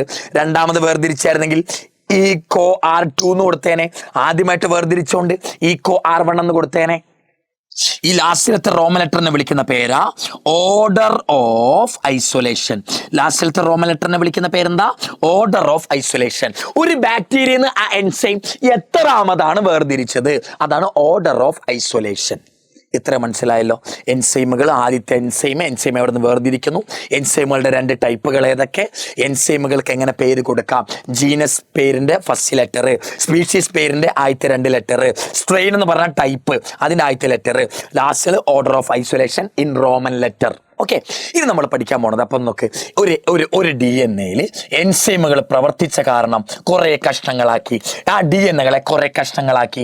ഈ DNA കഷ്ണങ്ങൾ കുറെ ഇപ്പൊ ഉണ്ട് നമ്മുടെ കയ്യിൽ. ഈ കഷ്ണങ്ങളിൽ നിന്ന് ഇതായിരിക്കും നമ്മുടെ ഇൻസുലിൻ ഉണ്ടാക്കേണ്ട ജീന്. ഈ ജീനെ മാത്രം വേർതിരിക്കുന്നു. ഒരു കുന്ന് DNA കഷ്ണത്തിൽ നിന്ന് നമ്മുടെ ഡിസൈറബിൾ DNA മാത്രം വേർതിരിക്കുന്നു. ഒരു കുന്ന് DNA കഷ്ണത്തിൽ നിന്ന് നമ്മുടെ ഡിസൈറബിൾ ജീനെ മാത്രം വേർതിരിക്കാൻ ഉപയോഗിക്കുന്ന സാധനമാണ് മക്കളെ അഗറോസ് ജെൽ ഇലക്ട്രോഫോറസിസ്. എന്താ വിളിക്കുക? അഗറോസ് ജെൽ ഇലക്ട്രോഫോറസിസ് എന്നാ വിളിക്കുക. എന്താ സാറേ അഗറോസ് ജെൽ ഇലക്ട്രോഫോറസിസ്? ഒരു കുന്ന് DNA കഷ്ണങ്ങൾ നിങ്ങളുടെ കയ്യിലുണ്ടെങ്കിൽ അതിൽ നിന്ന് നിങ്ങൾക്ക് വേണ്ട കഷ്ണത്തെ മാത്രം, നിങ്ങൾക്ക് ഇൻസുലിൻ ഉണ്ടാക്കണം എന്നിരിക്കട്ടെ, ഇൻസുലിൻ ഉണ്ടാക്കേണ്ട ജീൻ ഏതാ? ഇൻസുലിന്റെ ജീന. അതാണ് നമ്മുടെ ഡിസൈറബിൾ ജീൻ, നമുക്ക് വേണ്ട ജീൻ. ഒരു കുന്ന് DNA കഷ്ണത്തിൽ നിന്ന് നമുക്ക് വേണ്ട ജീനെ മാത്രം വേർതിരിക്കുന്നു. Isolation of desirable DNA by agarose gel electrophoresis ആണ് നമ്മൾ ഉപയോഗിക്കുക. ഈ പാത്രമാണ് മക്കളെ അഗറോസ് ജെൽ ഇലക്ട്രോഫോറസിസ്. അവർക്ക് കുറെ കുഴികൾ ഉണ്ട് ഇവിടെ. ഈ കുഴികളെ നമ്മൾ വെല്ലുകൾ എന്നാ വിളിക്കുക. ഈ കുഴിയിൽ നമ്മൾ നമ്മുടെ സകല DNA കഷ്ണങ്ങളെ കൊണ്ടിടണം. നമുക്ക് എത്ര DNA കഷ്ണങ്ങൾ മുറിച്ച് കിട്ടിയോ അതിനെ സകലതിനെയും ഈ കുഴിയിൽ കൊണ്ടിടണം. കുഴിയിൽ കൊണ്ടിട്ട് കഴിഞ്ഞ് എന്ത് ചെയ്യണം എന്നറിയാമോ? ഈ സൈഡിൽ കാതോട് വെക്കണം, ഈ സൈഡിൽ ആനോഡ് വെക്കണം. എന്നിട്ട് അത് ഇലക്ട്രിക് ഫീൽഡുമായിട്ട് കണക്ട് ചെയ്യണം. കാതോഡിന് നെഗറ്റീവ് ചാർജ്, ആനോഡിന് പോസിറ്റീവ് ചാർജ്. എന്നിട്ട് എന്ത് ചെയ്യണം? ഇലക്ട്രിക് ഫീൽഡ് അപ്ലൈ ചെയ്യണം. കുഴിയിൽ കഷ്ണങ്ങൾ കൊണ്ട്, കുഴി എന്ന് പറയാൻ വേറൊന്നും വിചാരിക്കല്ലേ, വെല്ല്. ഈ വെല്ലിൽ കഷ്ണങ്ങൾ കൊണ്ടിട്ടു. നെഗറ്റീവ് ഫീൽഡ് ഇവിടുന്ന് കൊടുത്തു, പോസിറ്റീവ് ഫീൽഡ് ഇവിടുന്ന് കൊടുത്തു. ഇലക്ട്രിക് ഫീൽഡ് കൊടുക്കുമ്പോൾ എന്താ പറ്റുക? ഇവിടെ ഉള്ളവരൊക്കെ ഡി എൻ എകളാണല്ലോ. ഡി എൻ എകൾക്ക് നെഗറ്റീവ് ചാർജ് ഇഷ്ടമല്ല, കാരണം ഡി എൻ എകൾ നെഗറ്റീവ് ചാർജ് ഉള്ളവരാ. ഈ നെഗറ്റീവ് ആയിട്ടുള്ള ഡി എൻ എകൾ റിപ്പല് ചെയ്യും. ഈ പോസിറ്റീവ് ഈ ഡി എൻ എകൾ അങ്ങോട്ട് അട്രാക്ട് ചെയ്യും. അപ്പൊ ഡി എൻ എകൾ ഇങ്ങോട്ട് മൂവ് ചെയ്യും മക്കളെ. ഡി എൻ എകൾ ഈ പാത്രത്തിലൂടെ മൂവ് ചെയ്യും, ഈ മീഡിയത്തിലൂടെ മൂവ് ചെയ്യാൻ തുടങ്ങും. കണ്ടോ, ഡി എൻ എകൾ ഈ മീഡിയത്തിലൂടെ മൂവ് ചെയ്യാൻ തുടങ്ങും. ഡി എൻ എകൾ മൂവ് ചെയ്യും. കണ്ടോ, ഡി എൻ എകൾ അങ്ങോട്ട് മൂവ് ചെയ്യും. മൂവ് ചെയ്ത് കുറച്ച് അങ്ങോട്ട് കഴിയുമ്പോൾ നമ്മൾ എന്ത് ചെയ്യണം? Fragments move towards anode. ഈ കഷ്ണങ്ങൾ ആനോഡിന്റെ അടുത്തേക്ക് മൂവ് ചെയ്യും. അപ്പൊ നമ്മൾ ഇലക്ട്രിക് ഫീൽഡ് സ്റ്റോപ്പ് ചെയ്യണം. ഇലക്ട്രിക് ഫീൽഡ് നമ്മൾ നിർത്തി. ഇലക്ട്രിക് ഫീൽഡ് നിർത്തുമ്പോൾ ഈ കഷ്ണങ്ങൾ അവിടെ ചെതറിക്കിടക്കും. ഇലക്ട്രിക് ഫീൽഡ് ഉള്ളപ്പോൾ എല്ലാം അങ്ങോട്ട് മൂവ് ചെയ്യാം. ഇലക്ട്രിക് ഫീൽഡ് സ്റ്റോപ്പ് ചെയ്താൽ പിന്നെ ആ കഷ്ണങ്ങൾ മൂവ് ചെയ്യില്ല. ഈ കഷ്ണങ്ങൾ മൂവ് ചെയ്യില്ല. ഈ ഒരു കാര്യം ഓർത്തോണം, ചെറിയ കഷ്ണങ്ങൾ സ്മോൾ ഫ്രാഗ്മെന്റ് ആയിരിക്കും ഫ്രണ്ടിൽ കാണുക, ലാർജ് ഫ്രാഗ്മെന്റ് ആയിരിക്കും ബാക്കിൽ കാണുക. അല്ലേ, വെയിറ്റ് കൂടിയവർ ഓടാൻ പാടല്ലേ, വെയിറ്റ് കൂടിയവർ പൊണ്ണത്തടിയും കൊണ്ട് ബാക്കിലല്ലേ കിടക്കുക. വെയിറ്റ് കുറഞ്ഞവരായിരിക്കും ഫ്രണ്ടിൽ കാണുക. ഓക്കെ, അപ്പൊ നോക്ക്, കഷ്ണങ്ങൾ പതറി കിടക്കാണ്. ചെതറി കിടക്കുക. ഈ കഷ്ണങ്ങളെ ഈ മീഡിയത്തിൽ ഉടനെ നമുക്ക് കാണാൻ പറ്റില്ല. ഈ മീഡിയത്തിൽ ചെതറി കിടക്കുന്ന കഷ്ണങ്ങളെ കാണണമെങ്കിൽ നിങ്ങൾ എന്ത് ചെയ്യണം? Separated D N A. Separated എന്ന് പറഞ്ഞാൽ ഈ ചെതറി കിടക്കുന്ന ഡി എൻ എ സ്റ്റെയിൻഡ് വിത്ത്. ഈ ചെതറി കിടക്കുന്ന ഡി എൻ എയിലേക്ക് എന്ത് ആഡ് ചെയ്യുക? എഥിഡിയം ബ്രോമൈഡ്. ഇതിലേക്ക് എന്ത് ആഡ് ചെയ്യണം സാർ? ഇതിലേക്ക് എന്താ നമ്മൾ ആഡ് ചെയ്യാന്നറിയാമോ? ഇതിലേക്ക് ആഡ് ചെയ്യുന്ന സാധനത്തിന്റെ പേരാ, ഈ കഷ്ണങ്ങളിലേക്ക് ആഡ് ചെയ്യുന്ന സാധനത്തിന്റെ പേരാണ് എഥിഡിയം ബ്രോമൈഡ്. ഇതൊരു കളറാണ് കേട്ടോ, ഒരു സ്റ്റെയിൻ ആണ്. എഥിഡിയം ബ്രോമൈഡ് ഒഴിച്ചു കൊടുത്തു. എഥിഡിയം ബ്രോമൈഡ് ഒഴിച്ചു കൊടുത്തിട്ട് നിങ്ങൾ എന്ത് ചെയ്യണം? ഈ ജെല്ലിലേക്ക്, ഇത് ഫുള്ള് പാത്രമാണ്, ജെല്ലെന്ന് വിളിക്കുക, അഗറോസ് ജെൽ എന്ന് വിളിക്കുക. ഈ പാത്രത്തിലേക്ക് എന്തടിക്കുക? ഈ പാത്രത്തിലേക്ക് നിങ്ങൾ യു വി ലൈറ്റ് അടിച്ചു കൊടുക്കുക. ഈ പാത്രത്തിലേക്ക് എന്തടിച്ചു കൊടുക്കുക? യു വി ലൈറ്റ് അടിച്ചു കൊടുക്കുക. യു വി ലൈറ്റ് അടിച്ചു കൊടുത്തു കഴിയുമ്പോൾ ഓരോ കഷ്ണങ്ങളും നല്ല ഓറഞ്ച് കളറിൽ കാണും. ഓരോ കഷ്ണങ്ങളും നിങ്ങൾക്ക് ഓറഞ്ച് കളറിൽ കാണാം. Bright orange colour. ബ്രൈറ്റ് എന്ന് പറഞ്ഞാൽ നല്ല പ്രകാശമുള്ള, നല്ല തിളങ്ങിയ ഓറഞ്ച് കളറിൽ കാണാം. ഇങ്ങനെ അപ്പോൾ ഓറഞ്ച് കളറിൽ കാണുന്നുണ്ട്. ഈ ഒരുപാട് കഷ്ണങ്ങൾ ഓറഞ്ച് കളറിൽ കാണും. ഇതിൽ മൈക്രോസ്കോപ്പ് വെച്ച് നിങ്ങളുടെ കഷ്ണം ഏതാണെന്ന് മനസ്സിലാക്കിയിട്ട് ഈ മീഡിയത്തിൽ നിങ്ങൾ സെപ്പറേറ്റ് ചെയ്യണം. മീഡിയത്തിന് കട്ട് ചെയ്തെടുക്കണം എന്നാ പറയാം. ഇങ്ങനെ കുഴിഞ്ഞെടുക്കണം. മീഡിയത്തിന് ഈ ജെല്ലിൽ നിന്ന് കുഴിച്ചെടുക്കും, കട്ട് ചെയ്ത് എക്സ്ട്രാക്ട് ചെയ്യും, സെപ്പറേറ്റ് ചെയ്യും. അങ്ങനെ സെപ്പറേറ്റ് ചെയ്യുന്നതിന്റെ പേരാണ് എലൂഷൻ. എന്താ വിളിക്കുക? എലൂഷൻ എന്നാണ് വിളിക്കുക. അഗറോസ് പാത്രത്തിൽ നിന്ന് മൈക്രോസ്കോപ്പിലൂടെ നിങ്ങളുടെ കഷ്ണം ഏതാണെന്ന് മനസ്സിലായി. ആ കഷ്ണത്തെ അഗറോസ് പാത്രത്തിൽ നിന്ന് സെപ്പറേറ്റ് ചെയ്യുന്നതിന്റെ പേരാണ് എലൂഷൻ. എന്താ വിളിക്കുക? എലൂഷൻ എന്നാ വിളിക്കുക. ഓക്കെ, ഇത്ര മനസ്സിലായല്ലോ മക്കളെ? എലൂഷൻ എന്നാ വിളിക്കുക. അപ്പൊ നോക്കൂ മക്കളെ, നമുക്ക് നമ്മുടെ ഇൻസുലിന്റെ ജീനെ കിട്ടി. ഉരുകുന്ന കഷ്ണങ്ങൾ ഉണ്ടായിരുന്നു. ആദ്യം നമുക്ക് എന്ത് കിട്ടി? നമ്മുടെ ഇൻസുലിന്റെ ജീനെ കിട്ടി. അടുത്ത പരിപാടി എന്താ? ഈ കിട്ടിയ ജീന്റെ കുറെ കോപ്പികൾ ഉണ്ടാക്കുക. ഒരു ജീന്റെ തന്നെ കുറെ കോപ്പി ഉണ്ടാക്കുക. അതിന്റെ പേര് ആംപ്ലിഫിക്കേഷൻ. ആംപ്ലിഫിക്കേഷൻ ചെയ്യാൻ സഹായിക്കുന്നതാണ് പോളിമറൈസ് ചെയിൻ റിയാക്ഷൻ. നോക്ക്, ഒരുകുന്ന ജീനിൽ നിന്ന് നമ്മുടെ ജീൻ മാത്രം, ഡിസൈറബിൾ ഡി എൻ എ മാത്രം വേർതിരിക്കുന്നത് ആരാ? Agarose gel electrophoresis. ആ വേർതിരിച്ച ഒരു ഡി എൻ എന്റെ തന്നെ കുറെ കോപ്പി ഉണ്ടാക്കുന്ന പ്രവർത്തനത്തിന്റെ പേര് ആംപ്ലിഫിക്കേഷൻ. അത് ചെയ്യുന്നത് ആരാ? പോളിമറൈസ് ചെയിൻ റിയാക്ഷനാ. ആരാ ചെയ്യുക? പോളിമറൈസ് ചെയിൻ റിയാക്ഷൻ ആണ് ചെയ്യുക. പോളിമറൈസ് ചെയിൻ റിയാക്ഷനിൽ 3 സ്റ്റെപ്പുകളുണ്ട് മക്കളെ. Denaturation, annealing, extension. ഇത് 3മാണ് പോളിമറൈസ് ചെയിൻ റിയാക്ഷൻ. ഈ 3 സ്റ്റെപ്പ് കഴിഞ്ഞാൽ നമ്മൾ എടുത്ത ഡി എൻ എ കുറെ കോപ്പികളായിട്ട് മാറും. ഡിനാച്ചുറേഷൻ, അനലിങ് ഉണ്ട്, എക്സ്റ്റൻഷൻ ഉണ്ട്. ഡിനാച്ചുറേഷൻ എന്ന് പറഞ്ഞാൽ എന്താണെന്നറിയാമോ? ഇതാണ് നമ്മൾ വേർതിരിച്ച ഡി എൻ എ. അഗറോസ് പാത്രത്തിൽ നിന്ന് കട്ട് ചെയ്ത് വേർതിരിച്ച ഡിസൈറബിൾ ജീൻ ഇതാന്നിരിക്കട്ടെ. ഈ ഡിസൈറബിൾ ഡി എൻ എ അറിയാലോ, ഒന്നിന് 5' ഉണ്ട്, ഒന്നിന് 3' ഉണ്ട്. ഇത് അപ്പോൾ 3' ആയിരിക്കും, ഇത് 5' ആയിരിക്കും. ഇതായിരിക്കുമല്ലോ നമ്മുടെ ഡി എൻ എ എന്ന് പറഞ്ഞാല്, ഇതായിരിക്കുമല്ലോ നമ്മുടെ ജീൻ എന്ന് പറഞ്ഞാല്. ഈ ഡി എൻ എക്ക് നല്ല ടെമ്പറേച്ചർ കൊടുക്കും. നല്ല ടെമ്പറേച്ചർ കൊടുക്കുമ്പോൾ ഇതിന്റെ 2 ഇഴകളും സെപ്പറേറ്റ് ആകും. ഇത് 5', ഇത് 3', ഇത് 3', ഇത് 5'. നമ്മൾ സെപ്പറേറ്റ് ചെയ്ത ഡിസൈറബിൾ ജീനിനെ നല്ല ടെമ്പറേച്ചർ കൊടുത്ത് അതിന്റെ സ്ട്രാൻഡുകൾ, അതിന്റെ ഇഴകൾ 2 ആക്കി മാറ്റി, സെപ്പറേറ്റ് ആക്കി മാറ്റി. ഡിസൈറബിൾ ജീന്റെ, ഇൻസുലിൻ ജീന്റെ, നമുക്ക് പ്രൊഡക്റ്റ് ഉണ്ടാക്കേണ്ട ജീന്റെ ഇഴകൾ, 2 സ്ട്രാൻഡുകൾ സെപ്പറേറ്റ് ചെയ്യും നല്ല ടെമ്പറേച്ചർ വെച്ച്. ആ സ്റ്റെപ്പിന്റെ പേരാ ഡിനാച്ചുറേഷൻ. എന്താ ഡിനാച്ചുറേഷൻ സാറേ? ജീനെ എടുക്കുന്നു, ടെമ്പറേച്ചർ കൊടുക്കുന്നു, അവരുടെ ഇഴകൾ സെപ്പറേറ്റ് ചെയ്യുന്നു. ഇതാണ് ഡിനാച്ചുറേഷൻ എന്ന് പറഞ്ഞാൽ. ഇതാണ് മക്കളെ ഡിനാച്ചുറേഷൻ സംഭവിച്ച ഇഴകൾ കേട്ടോ. ഇതിന് അടുത്ത സ്റ്റെപ്പിന്റെ പേരെന്താ? അനലിങ്. അനലിങ്ങിൽ എന്താ പറ്റാൻ ശ്രദ്ധിച്ചോ. അനലിങ്ങിൽ എന്താ പറ്റാൻ നോക്കിയോ. നമ്മൾ അനലിങ്ങിൽ ഒരു ചെറിയ സാധനം ഉണ്ട് നമ്മുടെ കയ്യിൽ, ചെറിയ DNA കഷ്ണങ്ങൾ. ഈ ചെറിയ DNAകളുടെ പേരാണ് പ്രൈമർ. ഈ ചെറിയ DNA പേരെന്താ? പ്രൈമർ. ഈ ചെറിയ DNA കഷ്ണം എടുത്തിട്ട് ഈ 3' എൻഡിൽ നമ്മൾ ജോയിൻ ചെയ്യിപ്പിക്കും. ഈ 3' എൻഡിൽ നമ്മൾ എന്ത് ചെയ്യും? ജോയിൻ ചെയ്യിപ്പിക്കും. പ്രൈമറുകൾ 2 3' എൻഡിൽ ജോയിൻ ചെയ്യിപ്പിക്കുന്നതാണ് അനലിങ്. നല്ല ടെമ്പറേച്ചർ കൊടുത്തിട്ട് ആ DNA വേർതിരിക്കുന്നത്, DNA സ്ട്രാൻഡുകൾ, ഇഴകൾ രണ്ടാക്കുന്നത് ഡിനാച്ചുറേഷൻ. ആ രണ്ടാക്കിയ ഇഴകളുടെ 3' എൻഡിൽ പ്രൈമർ ആഡ് ചെയ്യുന്നത്, പ്രൈമർ കൊണ്ട് ഒട്ടിച്ചു വെക്കുന്നതാണ് അനലിങ്. അനലിങ്. ഇനി നോക്കൂ മക്കളെ, എക്സ്റ്റൻഷൻ സിമ്പിൾ ആടാ. ഇതാണ് ഒരു ഇഴ, ഇതാണ് അടുത്ത ഇഴ എന്നിരിക്കട്ടെ. ഇതാണ് അടുത്ത ഇഴ. ഇവിടെ ആരുണ്ട്? ഇവിടെ ആരുണ്ട് മക്കളെ? നമ്മുടെ പ്രൈമർ ഉണ്ട്. ഇവിടെ ആരുണ്ട്? നമ്മുടെ പ്രൈമർ ഉണ്ട്. ഇനി എന്താ എക്സ്റ്റൻഷനിൽ പറ്റാന്നറിയാമോ? ഇനി നമ്മുടെ അടുത്തൊരു എൻസൈം ഉണ്ട്. ആ എൻസൈമിന്റെ പേരാണ് ടോക്ക് പോളിമറൈസ്. ടോക്ക് പോളിമറൈസ്, ടാക്കെന്നോ ടോക്കെന്നോ വിളിക്കാം. ടോക്ക് പോളിമറൈസ് എൻസൈം ഉണ്ട്. ഈ എൻസൈമിനെ ഞാൻ ഇങ്ങോട്ട് ഇട്ട് കൊടുത്തു. ഈ എൻസൈം എന്താ ചെയ്യാന്നറിയോ മക്കളെ? ഈ പ്രൈമറിനെ അങ്ങോട്ട് വലിച്ചു നീട്ടും. വലിച്ചു നീട്ടി ഈ 2 ഇഴകൾക്കിടയിൽ എന്ത് കൊടുക്കും? ബോണ്ട് കൊടുക്കും. ഈ പ്രൈമറിനെ അങ്ങോട്ട് വലിച്ചു നീട്ടും. എന്നിട്ട് 2 ഇഴകൾക്ക് എന്ത് കൊടുക്കും? ഇടയിൽ എന്ത് കൊടുക്കും? ബോണ്ട് കൊടുക്കും. ഇതാണ് ടോക്ക് പോളിമറൈസിന്റെ പണി. എന്താ ടോക്ക് പോളിമറൈസിന്റെ പണി സാറേ? എക്സ്റ്റൻഷനിൽ ഈ പ്രൈമറിനെ വലിച്ചു നീട്ടും. വലിച്ചു നീട്ടുന്നതുകൊണ്ടാണ് എക്സ്റ്റൻഷൻ എന്ന പേര് വന്നത്. എക്സ്റ്റെൻഡ് ചെയ്യുക, വലിച്ചു നീട്ടുക. ഈ പ്രൈമറിനെ അങ്ങോട്ട് വലിച്ചു നീട്ടും, അവർക്കിടയിൽ ബോണ്ട് ഫോം ചെയ്യും. അപ്പൊ ഇത് ഒരു DNA ആയി, ഇത് രണ്ടാമത്തെ DNA ആയി. അപ്പൊ നോക്ക്, നമ്മൾ എടുത്തത് വെറും ഒരു DNA ആ. ആ ഒരു DNA ഈ 3 സ്റ്റെപ്പ് കഴിഞ്ഞപ്പോൾ എത്ര DNA ആയി? 2 DNA ആയി. ഈ 2 DNA വീണ്ടും ഡിനാച്ചുറേഷൻ അല്ലെങ്കിൽ എക്സ്റ്റൻഷൻ കൊണ്ടുപോയ 4 ആകും. 4 DNAകളെ വീണ്ടും ഡിനാച്ചുറേഷൻ അല്ലെങ്കിൽ എക്സ്റ്റൻഷൻ കൊണ്ടുപോയ 8 ആകും. അങ്ങനെ വീണ്ടും 16 ആകും. അങ്ങനെ ഇരട്ടിച്ചുകൊണ്ടിരിക്കും. എടുത്തത് ഒരു DNA, കിട്ടിയത് 2 DNA. ഇതാണ് ആംപ്ലിഫിക്കേഷൻ. ഒരു DNA 2 ആകുക, 2 4 ആകുക, 4 8 ആകുക. ഈ സ്റ്റെപ്പിന്റെ പേരാണ് ആംപ്ലിഫിക്കേഷൻ. ഇത് നടത്തുന്നത് ആരാ? പോളിമറൈസ് ചെയിൻ റിയാക്ഷൻ ആണ്. ഇത്ര മനസ്സിലായല്ലോ? ഇതിലെ 3 സ്റ്റെപ്പാണ് ചോദിക്കുക: ഡിനാച്ചുറേഷൻ, അനലിങ്, എക്സ്റ്റൻഷൻ. ഡേ ഡേ ഡേ എന്ന് ഓർത്താൽ മതി. ഡേ ഡേ ഡേ ഡാ ഡാ എന്നല്ല, ഡേ ഡേ. Denaturation, annealing, extension. ഇനി നമുക്ക് ആദ്യം ഇവിടെ ഉപയോഗിക്കുന്ന DNA പോളിമറൈസ് ഏതാ? DNA പോളിമറൈസ് ആണ്. DNA പോളിമറൈസ് എന്ന് പറഞ്ഞാൽ എന്താ മക്കളെ? DNAകൾ ഉണ്ടാക്കുന്നത്. ഇവിടെ എന്താ അവൻ ചെയ്തത്? പ്രൈമറിനെ വലിച്ചു നീട്ടിയിട്ട് പുതിയ DNA ഉണ്ടാക്കുകയല്ലേ ചെയ്തത്. അതുകൊണ്ട് ഇവനെ DNA പോളിമറൈസ് എന്ന് വിളിക്കാം.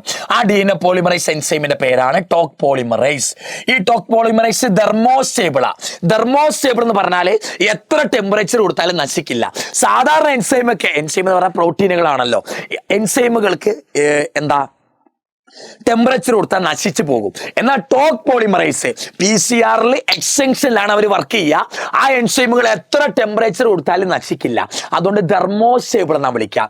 എത്ര ടെമ്പറേച്ചർ കൊടുത്താലും നശിക്കാത്ത എൻസൈമുകൾ, അതിന്റെ പേരാണ് ടോക്ക് പോളിമറൈസ്. ഇവർ വേർതിരിച്ചത് ഒരു ബാക്ടീരിയ എന്നാണ്. ആ ബാക്ടീരിയന്റെ പേര് ഡെർമസ് അക്വാട്ടിക്കസ്.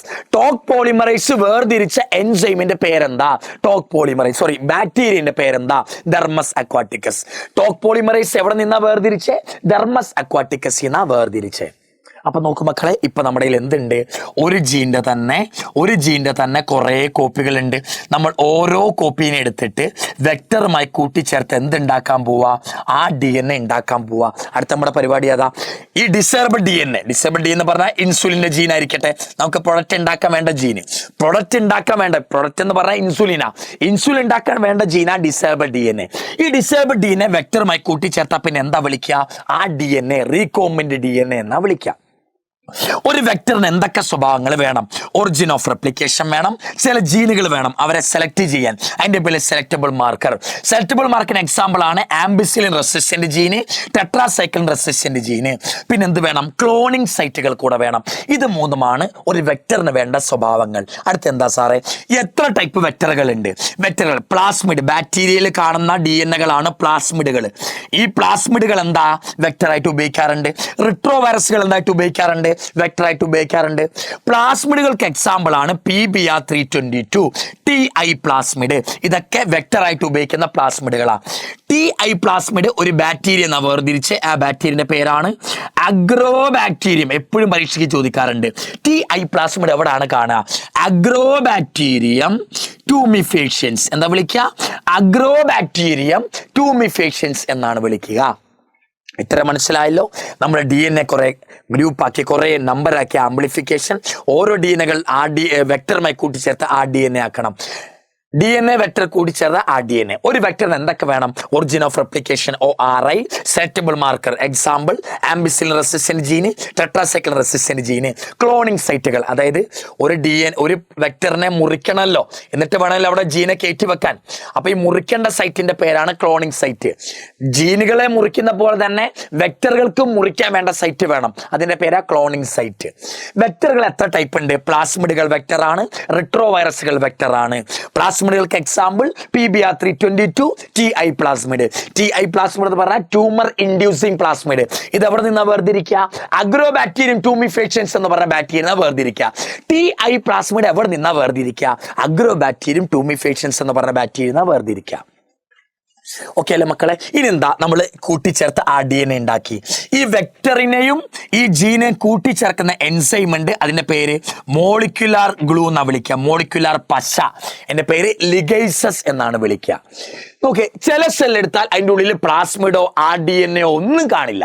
ഒന്നും കാണാത്ത സെല്ലുകളെ നമ്മൾ നോൺ ട്രാൻസ്ഫോർമെന്റ് സെൽ എന്നാ വിളിക്കുക. ഒന്നും കയറില്ല, പ്ലാസ്മിഡ് കയറില്ല, RDNA കയറില്ല. ഒന്നും കയറാത്ത സെല്ലിന്റെ പേരെന്താ? നോൺ ട്രാൻസ്ഫോർമെന്റ് സെൽ എന്നാ വിളിക്കുക. എന്നാൽ ചില സെല്ലിൽ പ്ലാസ്മിഡ് മാത്രമേ കയറൂ. ചില ബാക്ടീരിയ സെല്ല്, ചില ഹോസ്റ്റ് സെല്ലിൽ പ്ലാസ്മിഡ് മാത്രമേ ഉള്ളൂ. പ്ലാസ്മിഡ് മാത്രം കയറിയാൽ ട്രാൻസ്ഫോർമെന്റ് സെൽ എന്നാ വിളിക്കുക. എന്നാൽ വേറെ ചില സെൽ എടുക്കും മക്കളെ, അതിൻ്റെ ഉള്ളിൽ ഇത് കാണുന്ന RDNA ആണ് കേട്ടോ. ഇത് പ്ലാസ്മിഡ്, ഇത് desirable gene. Plasmid desirable gene ഒരുമിച്ച് എന്താ വിളിക്കുക? RDNA കയറിയാൽ അതിനെയും എന്താ വിളിക്കുക? ട്രാൻസ്ഫോർമെന്റ് സെൽ എന്നാ വിളിക്കുക. ഒന്നും കയറാത്തത് നോൺ ട്രാൻസ്ഫോർമെന്റ് സെല്ല്. പ്ലാസ്മിഡ് കയറിയാലോ RDNA കയറിയാലോ അവറ്റകൾ ആരാണ്? ട്രാൻസ്ഫോർമെന്റ് സെല്ലാണ്. ട്രാൻസ്ഫോർമെന്റ് സെല്ലാണ്. അപ്പൊ ട്രാൻസ്ഫോർമെന്റ് സെല്ല് എന്തൊക്കെ കയറാം? പ്ലാസ്മിഡ് കയറിയാൽ എന്താ? ട്രാൻസ്ഫോർമെന്റ് സെല്ല. അതേപോലെ RDNA കയറിയാലും എന്താ? ട്രാൻസ്ഫോർമെന്റ് സെല്ല. പ്ലാസ്മിഡ് കയറിയ ആ ട്രാൻസ്ഫോർമെന്റ് സെല്ലിനെ വിളിക്കുന്ന പേരാണ് നോൺ റീകോമിനന്റ് സെൽ. എന്താ വിളിക്കുക? നോൺ റീകോമിനന്റ് സെൽ എന്നാണ് വിളിക്കുക. നോക്ക് മക്കളെ, പ്ലാസ്മിഡ് കയറിയാലോ RDNA കയറിയാലോ രണ്ടും ട്രാൻസ്ഫോർമെന്റ് സെല്ല് തന്നെ. എന്നാൽ പ്ലാസ്മിഡ് മാത്രം കയറിയ ആ ട്രാൻസ്ഫോർമെന്റ് സെല്ലിനെ വിളിക്കുന്ന വേറൊരു പേരും കൂടെ ഉണ്ട്, non recombinant cell.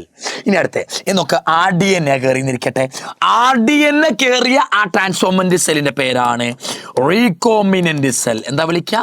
Recombinant cell എന്നാണ് വിളിക്കുക. അപ്പൊ രണ്ട് ടൈപ്പ് ഉണ്ട് സാർ. ഒന്നും കയറാത്ത നോൺ ട്രാൻസ്ഫോർമെന്റ്, എന്തെങ്കിലും കയറിയാൽ ട്രാൻസ്ഫോർമെന്റ്. ആ കയറിയത് പ്ലാസ്മിഡ് മാത്രമാണെങ്കിൽ അത് നോൺ റീകോമിനന്റ് സെൽ എന്ന് കൂടി വിളിക്കും. ആ കയറിയത് RDNA ആണെങ്കിൽ അതിനെ റീകോമിനന്റ് സെൽ എന്ന് കൂടി വിളിക്കും. ഓക്കെ, ഇത്ര മനസ്സിലായല്ലോ. എന്താണ് ട്രാൻസ്ഫോർമെന്റ്, എന്താ നോൺ ട്രാൻസ്ഫോർമെന്റ്? മക്കൾ പറ. ഒന്നും കയറിയില്ല, പ്ലാസ്മിഡും RDNA ഒന്നും കയറിയില്ലെങ്കിൽ എന്താ സാറേ? അതിനെ നോൺ ട്രാൻസ്ഫോർമെന്റ് എന്നാ വിളിക്കുക. എന്തെങ്കിലുമൊക്കെ കയറിയാൽ അത് ട്രാൻസ്ഫോർമെന്റ് ആകും. എന്താ സാർ നോൺ റീകോമിനന്റും റീകോമിനന്റും തമ്മിലുള്ള വ്യത്യാസം? നോൺ റീകോമിനന്റ് സെൽ എന്ന് പറഞ്ഞാൽ പ്ലാസ്മിഡ് കയറിയ സെല്ലുകൾ. റീകോമിനന്റ് സെൽ എന്ന് പറഞ്ഞാൽ RDNA കയറിയ സെൽ. നോൺ റീകോമിനന്റ് ആയിക്കോട്ടെ റീകോമിനന്റ് ആയിക്കോട്ടെ, രണ്ടും ഏതിന്റെ തന്നെ ടൈപ്പാണ്? ട്രാൻസ്ഫോർമെന്റ് സെല്ലിന്റെ തന്നെ ടൈപ്പാണ്. ഓർത്ത് വെക്കണം കേട്ടോ മക്കളെ. ഈ ഭാഗത്ത് നമ്മൾ പഠിക്കേണ്ടത് ഇൻസെക്ഷണൽ ഇനാക്ടിവേഷൻ ആണ്. ഓക്കെ, ബ്ലൂ വൈറ്റ് സെലക്ഷൻ്റെ ഒരു പ്രത്യേക വീഡിയോ നമ്മൾ വരുന്നുണ്ട്. ഇൻസെക്ഷണൽ ഇനാക്ടിവേഷൻ എന്താ, ബ്ലൂ വൈറ്റ് സെലക്ഷൻ എന്താ, അതൊക്കെ നമ്മൾ പഠിക്കാൻ പോകണം കേട്ടോ. അത് നമുക്കൊരു ചെറിയ വീഡിയോ, ഒരു 10 മിനിറ്റ് 20 മിനിറ്റിൻ്റെ വീഡിയോ വേറെ വരുന്നുണ്ട്, അതിൽ നമുക്ക് പഠിക്കാം. ഓക്കെ, ഇപ്പോൾ ഇത്ര ഓർത്ത് വെച്ചാൽ മതി. RDNA ഉണ്ടാക്കി സെല്ലിൽ കൊണ്ടിട്ടു. ഒന്നും കയറിയില്ലെങ്കിൽ നോൺ ട്രാൻസ്ഫോർമെന്റ്, എന്തെങ്കിലും കയറിയ ട്രാൻസ്ഫോർമെന്റ്. ആ കയറിയത് പ്ലാസ്മിഡ് ആണെങ്കിൽ നോൺ റീകോമിനന്റ് എന്ന് കൂടി വിളിക്കും. ആ കയറിയത് RDNA ആണെങ്കിൽ റീകോമിനന്റ് എന്ന് കൂടി വിളിക്കും. ഇൻസെക്ഷണൽ ഇനാക്ടിവേഷൻ അടുത്ത ക്ലാസ്സിൽ പഠിക്കാം. ഓക്കെ മക്കളെ. അപ്പൊ ഓക്കെ മക്കളെ നല്ല മക്കളെ. അപ്പൊ നോക്ക്, ഇപ്പൊ നമ്മുടെ സെല്ലിൽ എന്തുണ്ട്? ഹോസ്റ്റ് സെല്ലിൽ എന്തുണ്ട്? നമ്മൾ കയറ്റി വെച്ച RDNA ഉണ്ട് കേട്ടോ. ഇത് മാത്രമേ നമ്മൾ ഉപയോഗിക്കുള്ളൂ, ഇത് രണ്ടും കൂടെ ഉപയോഗിക്കാറില്ല. കാരണം ഈ ജീൻ വേണമല്ലോ, ഈ ജീനല്ലേ മെയിൻ പ്രൊഡക്റ്റ് ഉണ്ടാക്കുക. ഈ ജീനോട് കൂടിയ RDNA എടുത്തിട്ട് നമ്മൾ എന്ത് ചെയ്യണം? ഈ RDNA ഉള്ള ഹോസ്റ്റ് സെല്ലിനെ എടുത്തിട്ട് നമ്മൾ എന്ത് കൊണ്ടുവെക്കണം? ബയോറിയാക്ടറിലെ സ്റ്റെറൈൽ മീഡിയം അല്ലെങ്കിൽ അതിന് വേറെ പേരും കൂടെ ഉണ്ട്, ന്യൂട്രിയന്റ് മീഡിയം. സ്റ്റെറൈൽ മീഡിയം എന്നും വിളിക്കാം, ന്യൂട്രിയന്റ് മീഡിയം എന്നും വിളിക്കാം. ഈ ബയോറിയാക്ടറിൽ സ്റ്റെറൈൽ മീഡിയം ഉണ്ട് അല്ലെങ്കിൽ ന്യൂട്രിയൻസ് ഉള്ള മീഡിയം ഉണ്ട്. അതിൽ നമ്മൾ എന്ത് ചെയ്യും? നമ്മുടെ ഈ സെല്ലിനെ കൊണ്ട് നമ്മൾ ഇട്ടുവെക്കും. ഈ സെല്ലിനെ നമ്മൾ എന്ത് ചെയ്യും? അവിടെ കൊണ്ട് നമ്മൾ ഇട്ട് വെക്കും. അപ്പൊ എന്താ പറ്റുക? ഈ സെല്ലിന്റെ ഉള്ളിൽ ആരുണ്ട് സാർ? നമ്മുടെ ഡിസൈറബിൾ ജീൻ ഉണ്ട്. ഈ ന്യൂട്രിയന്റ് മീഡിയം ഉള്ളത് കൊണ്ട് ഈ ഡിസൈറബിൾ ജീൻ പ്രവർത്തിക്കും. ആ ജീൻ എന്തായിട്ട് മാറും? ഇൻസുലിൻ എന്ന പ്രൊഡക്റ്റ് ആയിട്ട് മാറും. ആ ഇൻസുലിൻ പ്രൊഡക്റ്റ് ഈ ബയോറിയാക്ടറിന്റെ അടിയിലാണ് കാണുക. ഈ ബയോറിയാക്ടറിന്റെ അടിയിൽ നിന്ന് ഈ ബയോറിയാക്ടറിന്റെ അടിയിലുള്ള ഇൻസുലിൻ, ഇത് ഇൻസുലിൻ ആണ് കേട്ടോ. ഈ ഇൻസുലിൻ നമ്മൾ സൈഡിൽ കൂടെ ഒരു ടാപ്പ് തുറന്ന് ഒരു പാത്രത്തിൽ ശേഖരിക്കും. ഈ ടൈപ്പിലൂടെ നമ്മൾ ശേഖരിച്ചെടുക്കുന്നതിന്റെ പേരാണ് എന്ത് വിളിക്കുക? Extraction and purification of product. Extract ചെയ്യുക എന്ന് പറഞ്ഞാൽ ബയോറിയാക്ടറിൽ നിന്ന് വേർതിരിക്കുക. പ്യൂരിഫിക്കേഷൻ എന്ന് പറഞ്ഞാൽ ഈ പ്യൂരിഫൈ ചെയ്ത ഈ പുറത്തെടുത്ത പ്രൊഡക്റ്റിനെ ശുദ്ധീകരിക്കുക. എക്സ്ട്രാക്ട് ചെയ്യും, നമ്മൾ ശുദ്ധീകരിക്കും. അഴുക്കാകാതിരിക്കാൻ പ്രിസർവേറ്റീവ് അഴുക്കാകാതിരിക്കാൻ ഉപയോഗിക്കുന്ന പ്രിസർവേറ്റീവ് ആഡ് ചെയ്യും. എന്നിട്ട് അതിന്റെ ക്വാളിറ്റി കൺട്രോൾ നടത്തും. എത്ര ക്വാളിറ്റി ഉണ്ട്, നല്ലതാണോ, മനുഷ്യന്മാർക്ക് കൊടുക്കാൻ പറ്റുമോ, ക്വാളിറ്റി ഒക്കെ നോക്കും. അപ്പൊ നമ്മൾ നോക്ക്, ബയോറിയാക്ടറിൽ നിന്ന് വേർതിരിച്ചു, അതിന്റെ പേര് എക്സ്ട്രാക്ഷൻ. എന്നിട്ട് ശുദ്ധീകരിച്ചു, അതാണ് പ്യൂരിഫിക്കേഷൻ. അഴുക്കാകാതിരിക്കാൻ പ്രിസർവേറ്റീവ് ആഡ് ചെയ്തു. എന്നിട്ട് ക്വാളിറ്റി ചെക്ക് ചെയ്തു, ക്വാളിറ്റി കൺട്രോൾ ടെസ്റ്റ് നടത്തി. ഇത് നാലും കൂടെ ചേർത്ത് വിളിക്കുന്ന പേരാണ് ഡൗൺ സ്ട്രീം പ്രോസസ്. എന്താ വിളിക്കുക? Down stream process. കണ്ടോ, താഴേക്ക് എടുത്ത് ചെയ്ത് പ്രോസസ് ചെയ്യുക, ഡൗൺ സ്ട്രീം പ്രോസസ് എന്ന് വിളിക്കുക. ഡൗൺ സ്ട്രീം പ്രോസസ് എന്തൊക്കെയുണ്ട് സാറേ? എക്സ്ട്രാക്ഷനും പ്യൂരിഫിക്കേഷനും മാത്രമല്ല, ആഡിങ് പ്രിസർവേറ്റീവ് ഉണ്ട്, ക്വാളിറ്റി കൺട്രോൾ ടെസ്റ്റ് ഉണ്ട്. ഇത് നാലും എന്തിലാ വരിക? ഡൗൺ സ്ട്രീം പ്രോസസ്സിലാണ് വരിക. ഇതൊക്കെ ചെയ്ത് കഴിഞ്ഞുള്ള പ്രൊഡക്റ്റിനെയാണ് നമ്മൾ മനുഷ്യന്മാർ, കിട്ടുന്ന ഇൻസുലിനാണ് നമ്മൾ മനുഷ്യന്മാർ ഉപയോഗിക്കുന്നത് ഇൻജെക്ട് ചെയ്യാൻ കേട്ടോ. ഇതൊക്കെ എന്താ സാർ ബയോറിയാക്ടർ എന്ന് പറഞ്ഞാൽ? ഈ സെല്ലിനെ കൊണ്ട് വളർത്തുന്ന ന്യൂട്രിയൻസ് അടങ്ങിയ പാത്രം. ഏകദേശം 1000 ലിറ്റർ ആണ് കപ്പാസിറ്റി. 1000 ലിറ്റർ ഉള്ള പാത്രം കേട്ടോ. ആ പാത്രം 2 ടൈപ്പ് ഉണ്ട് bioreactor. Simple side tank reactor ഉണ്ട്, സ്പാർജഡ് സൈഡ് ടാങ്ക് റിയാക്ടർ ഉണ്ട്. സിമ്പിൾ സൈഡ് ബയോറിയാക്ടർക്ക് താഴെ അടിവശം ഇങ്ങനെ റൗണ്ട് ആയിട്ടായിരിക്കുക. എന്നാൽ സ്പാർജഡ് സൈഡ് ടാങ്ക് റിയാക്ടറിന്റെ താഴ്വശം ഇങ്ങനെ കൂർത്തിട്ടാണ് ഇരിക്കുക കേട്ടോ. ഇങ്ങനെയാണ് അവരുടെ ഇരിക്കുക. ഇങ്ങനെ കേർവ്ഡ് ആണെങ്കിൽ സിമ്പിൾ സൈഡ്, ഇങ്ങനെ കൂർത്തിട്ടാണെങ്കിൽ സ്പാർജഡ് സൈഡ്. ഓർത്തോണം, ഇത് രണ്ടാണ് ബയോറിയാക്ടർ. ബയോറിയാക്ടറിന്റെ ഭാഗങ്ങൾ എന്തൊക്കെയാ സാറേ? അജിറ്റേറ്റർ, മിക്സ് ചെയ്യാൻ. അജിറ്റേറ്റർ എന്ന് പറഞ്ഞാൽ മിക്സ് ചെയ്യുന്ന ആൾക്കാരാ, മിക്സ് ചെയ്യുന്ന ഭാഗമാണ് അജിറ്റേറ്റർ. ഓക്സിജൻ കൊടുക്കുന്ന ഓക്സിജൻ ഡെലിവറി സിസ്റ്റം ഉണ്ട്. ഫോം കൺട്രോൾ, പത നിയന്ത്രിക്കുന്ന ഫോം കൺട്രോൾ സിസ്റ്റം ഉണ്ട്. ടെമ്പറേച്ചർ കൺട്രോൾ സിസ്റ്റം ഉണ്ട്. pH കൺട്രോൾ സിസ്റ്റം ഉണ്ട്. ഇതൊക്കെയാണ് മെയിൻ ഭാഗങ്ങൾ ബയോറിയാക്ടറിന്റെ. NCERT ഒരു ഫിഗർ ഉണ്ട്, അത് നോക്കി വെച്ച് പഠിച്ചോണം കേട്ടോ മക്കളെ. ഓക്കെ, ഇത്രേ ഉള്ളൂ മക്കളെ നമ്മുടെ ബയോടെക്നോളജി എന്ന് പറഞ്ഞ വലിയ ഭാഗം. ഇവിടെ നമുക്ക് ഇനി പഠിക്കാനുള്ളത് എന്താ? ഇൻസെക്ഷണൽ ഇനാക്ടിവേഷൻ. നിങ്ങൾക്ക് അറിയാലോ ഇൻസെക്ഷണൽ ഇനാക്ടിവേഷൻ എന്ന് പറഞ്ഞാൽ എന്താ അറിയാമോ? എന്താന്ന് ചോദിച്ചാൽ ഒരു ജീൻ ഓൾറെഡി നല്ല പോലെ പ്രവർത്തിക്കാന്നിരിക്കട്ടെ. ഈ ജീൻ നോക്ക മക്കളെ, അഖിൽ സാറിന് സൗന്ദര്യം ഉണ്ടാക്കുന്ന ജീനാന്നിരിക്കട്ടെ, നല്ല സൗന്ദര്യം തരുന്ന ജീന. ഈ ജീനെ നിങ്ങൾ പൊട്ടിച്ചു. ഈ ജീനെ പൊട്ടിച്ചിട്ട് നിങ്ങൾ ആ ജീൻ്റെ സ്ഥാനത്ത് നിങ്ങൾ വേറൊരു ജീനെ കയറ്റി വെക്കാന്നിരിക്കട്ടെ. ഒരു ജീൻ ഓൾറെഡി നല്ല പോലെ വർക്ക് ചെയ്യുക, അഖിൽ സാറിന് നല്ല സൗന്ദര്യം തന്നുകൊണ്ടിരിക്കുക. ആ ജീനെ മുറിച്ച് അവിടെ വേറൊരു ജീൻ കയറ്റി വെച്ചാൽ ഓൾറെഡി അവിടെ ഉണ്ടായിരുന്ന സൗന്ദര്യത്തിന് ജീൻ പിന്നെ പ്രവർത്തിക്കില്ല. ഒരു ജീനെ പൊട്ടിച്ച് വേറൊരു ജീൻ കയറ്റി വെച്ചാൽ അവിടെ ഓൾറെഡി ഉണ്ടായിരുന്ന ജീൻ പിന്നെ പ്രവർത്തിക്കില്ല. ഈ പ്രതിഭാസത്തിന്റെ പേരാണ് ഇൻസേഷണൽ. ഇൻസേഷൻ എന്ന് പറഞ്ഞാൽ കയറ്റി വെക്കുക. കയറ്റി വെച്ചപ്പം എന്തായി? ഒരു ജീൻ ഇനാക്റ്റീവായി, ഓൾറെഡി ഉണ്ടായിരുന്ന ജീൻ ഇനാക്റ്റീവായി. Insertional inactivation. Inactivation of a gene by the insertion of another gene. Inactivation of a gene by the insertion of desirable gene. നമുക്ക് ഇഷ്ടപ്പെട്ട, നമുക്ക് പ്രൊഡക്റ്റ് ഉണ്ടാക്കേണ്ട ഡിസൈറബിൾ ജീൻ കയറ്റി വെക്കുമ്പോൾ അവിടെ ഓൾറെഡി വല്ല ജീൻ ഇരിപ്പുണ്ടെങ്കിൽ അത് പിന്നെ പ്രവർത്തിക്കാതെയാകും. ഒരു ജീന്റെ സ്ഥാനത്ത് വേറൊരു ജീൻ കയറ്റി വെച്ചാൽ അവിടെ ഓൾറെഡി ഉണ്ടായിരുന്ന ജീൻ പിന്നെ പ്രവർത്തിക്കാതെയാകും. അതിന്റെ പേരാ ഇൻസെക്ഷണൽ ഇനാക്ടിവേഷൻ. ആ പ്രക്രിയയുടെ പേരെന്താ? ഇൻസെക്ഷണൽ ഇനാക്ടിവേഷൻ എന്നാ വിളിക്കുക. ഓക്കെ, ഒന്ന് പഠിച്ചു വെക്കുക. നമ്മുടെ ചാപ്റ്റർ ഇത്രേ ഉള്ളൂ. നല്ലപോലെ പഠിപ്പിച്ചു തരുന്നുണ്ട് എൻ്റെ മക്കളെ. ഞാൻ എപ്പോഴും പറയാറുള്ള കാര്യമാ, കുട്ടിയോളെ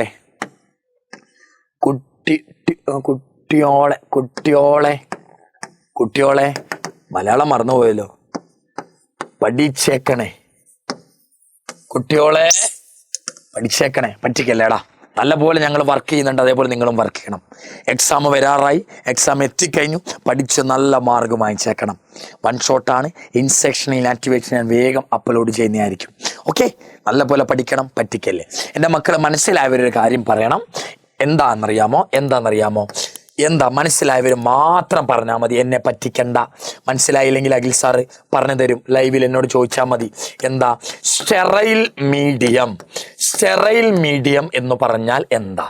സ്റ്റെറൈൽ മീഡിയം എന്ന് പറഞ്ഞാൽ എന്താ? എൻ്റെ മക്കൾ ഒന്ന് പറയണം. What you mean by sterile medium? എങ്ങനെ ഉണ്ടായിരുന്ന ക്ലാസ്? എന്തെങ്കിലും മനസ്സിലായോ എന്നൊക്കെ ഒന്ന് പറയണം കേട്ടോ. പഞ്ചാര മുഞ്ചാരകളെ, മൊഞ്ചന്മാരെ, മൊഞ്ചത്തുകളെ, പരീക്ഷ നമ്മൾ പൊളിക്കും.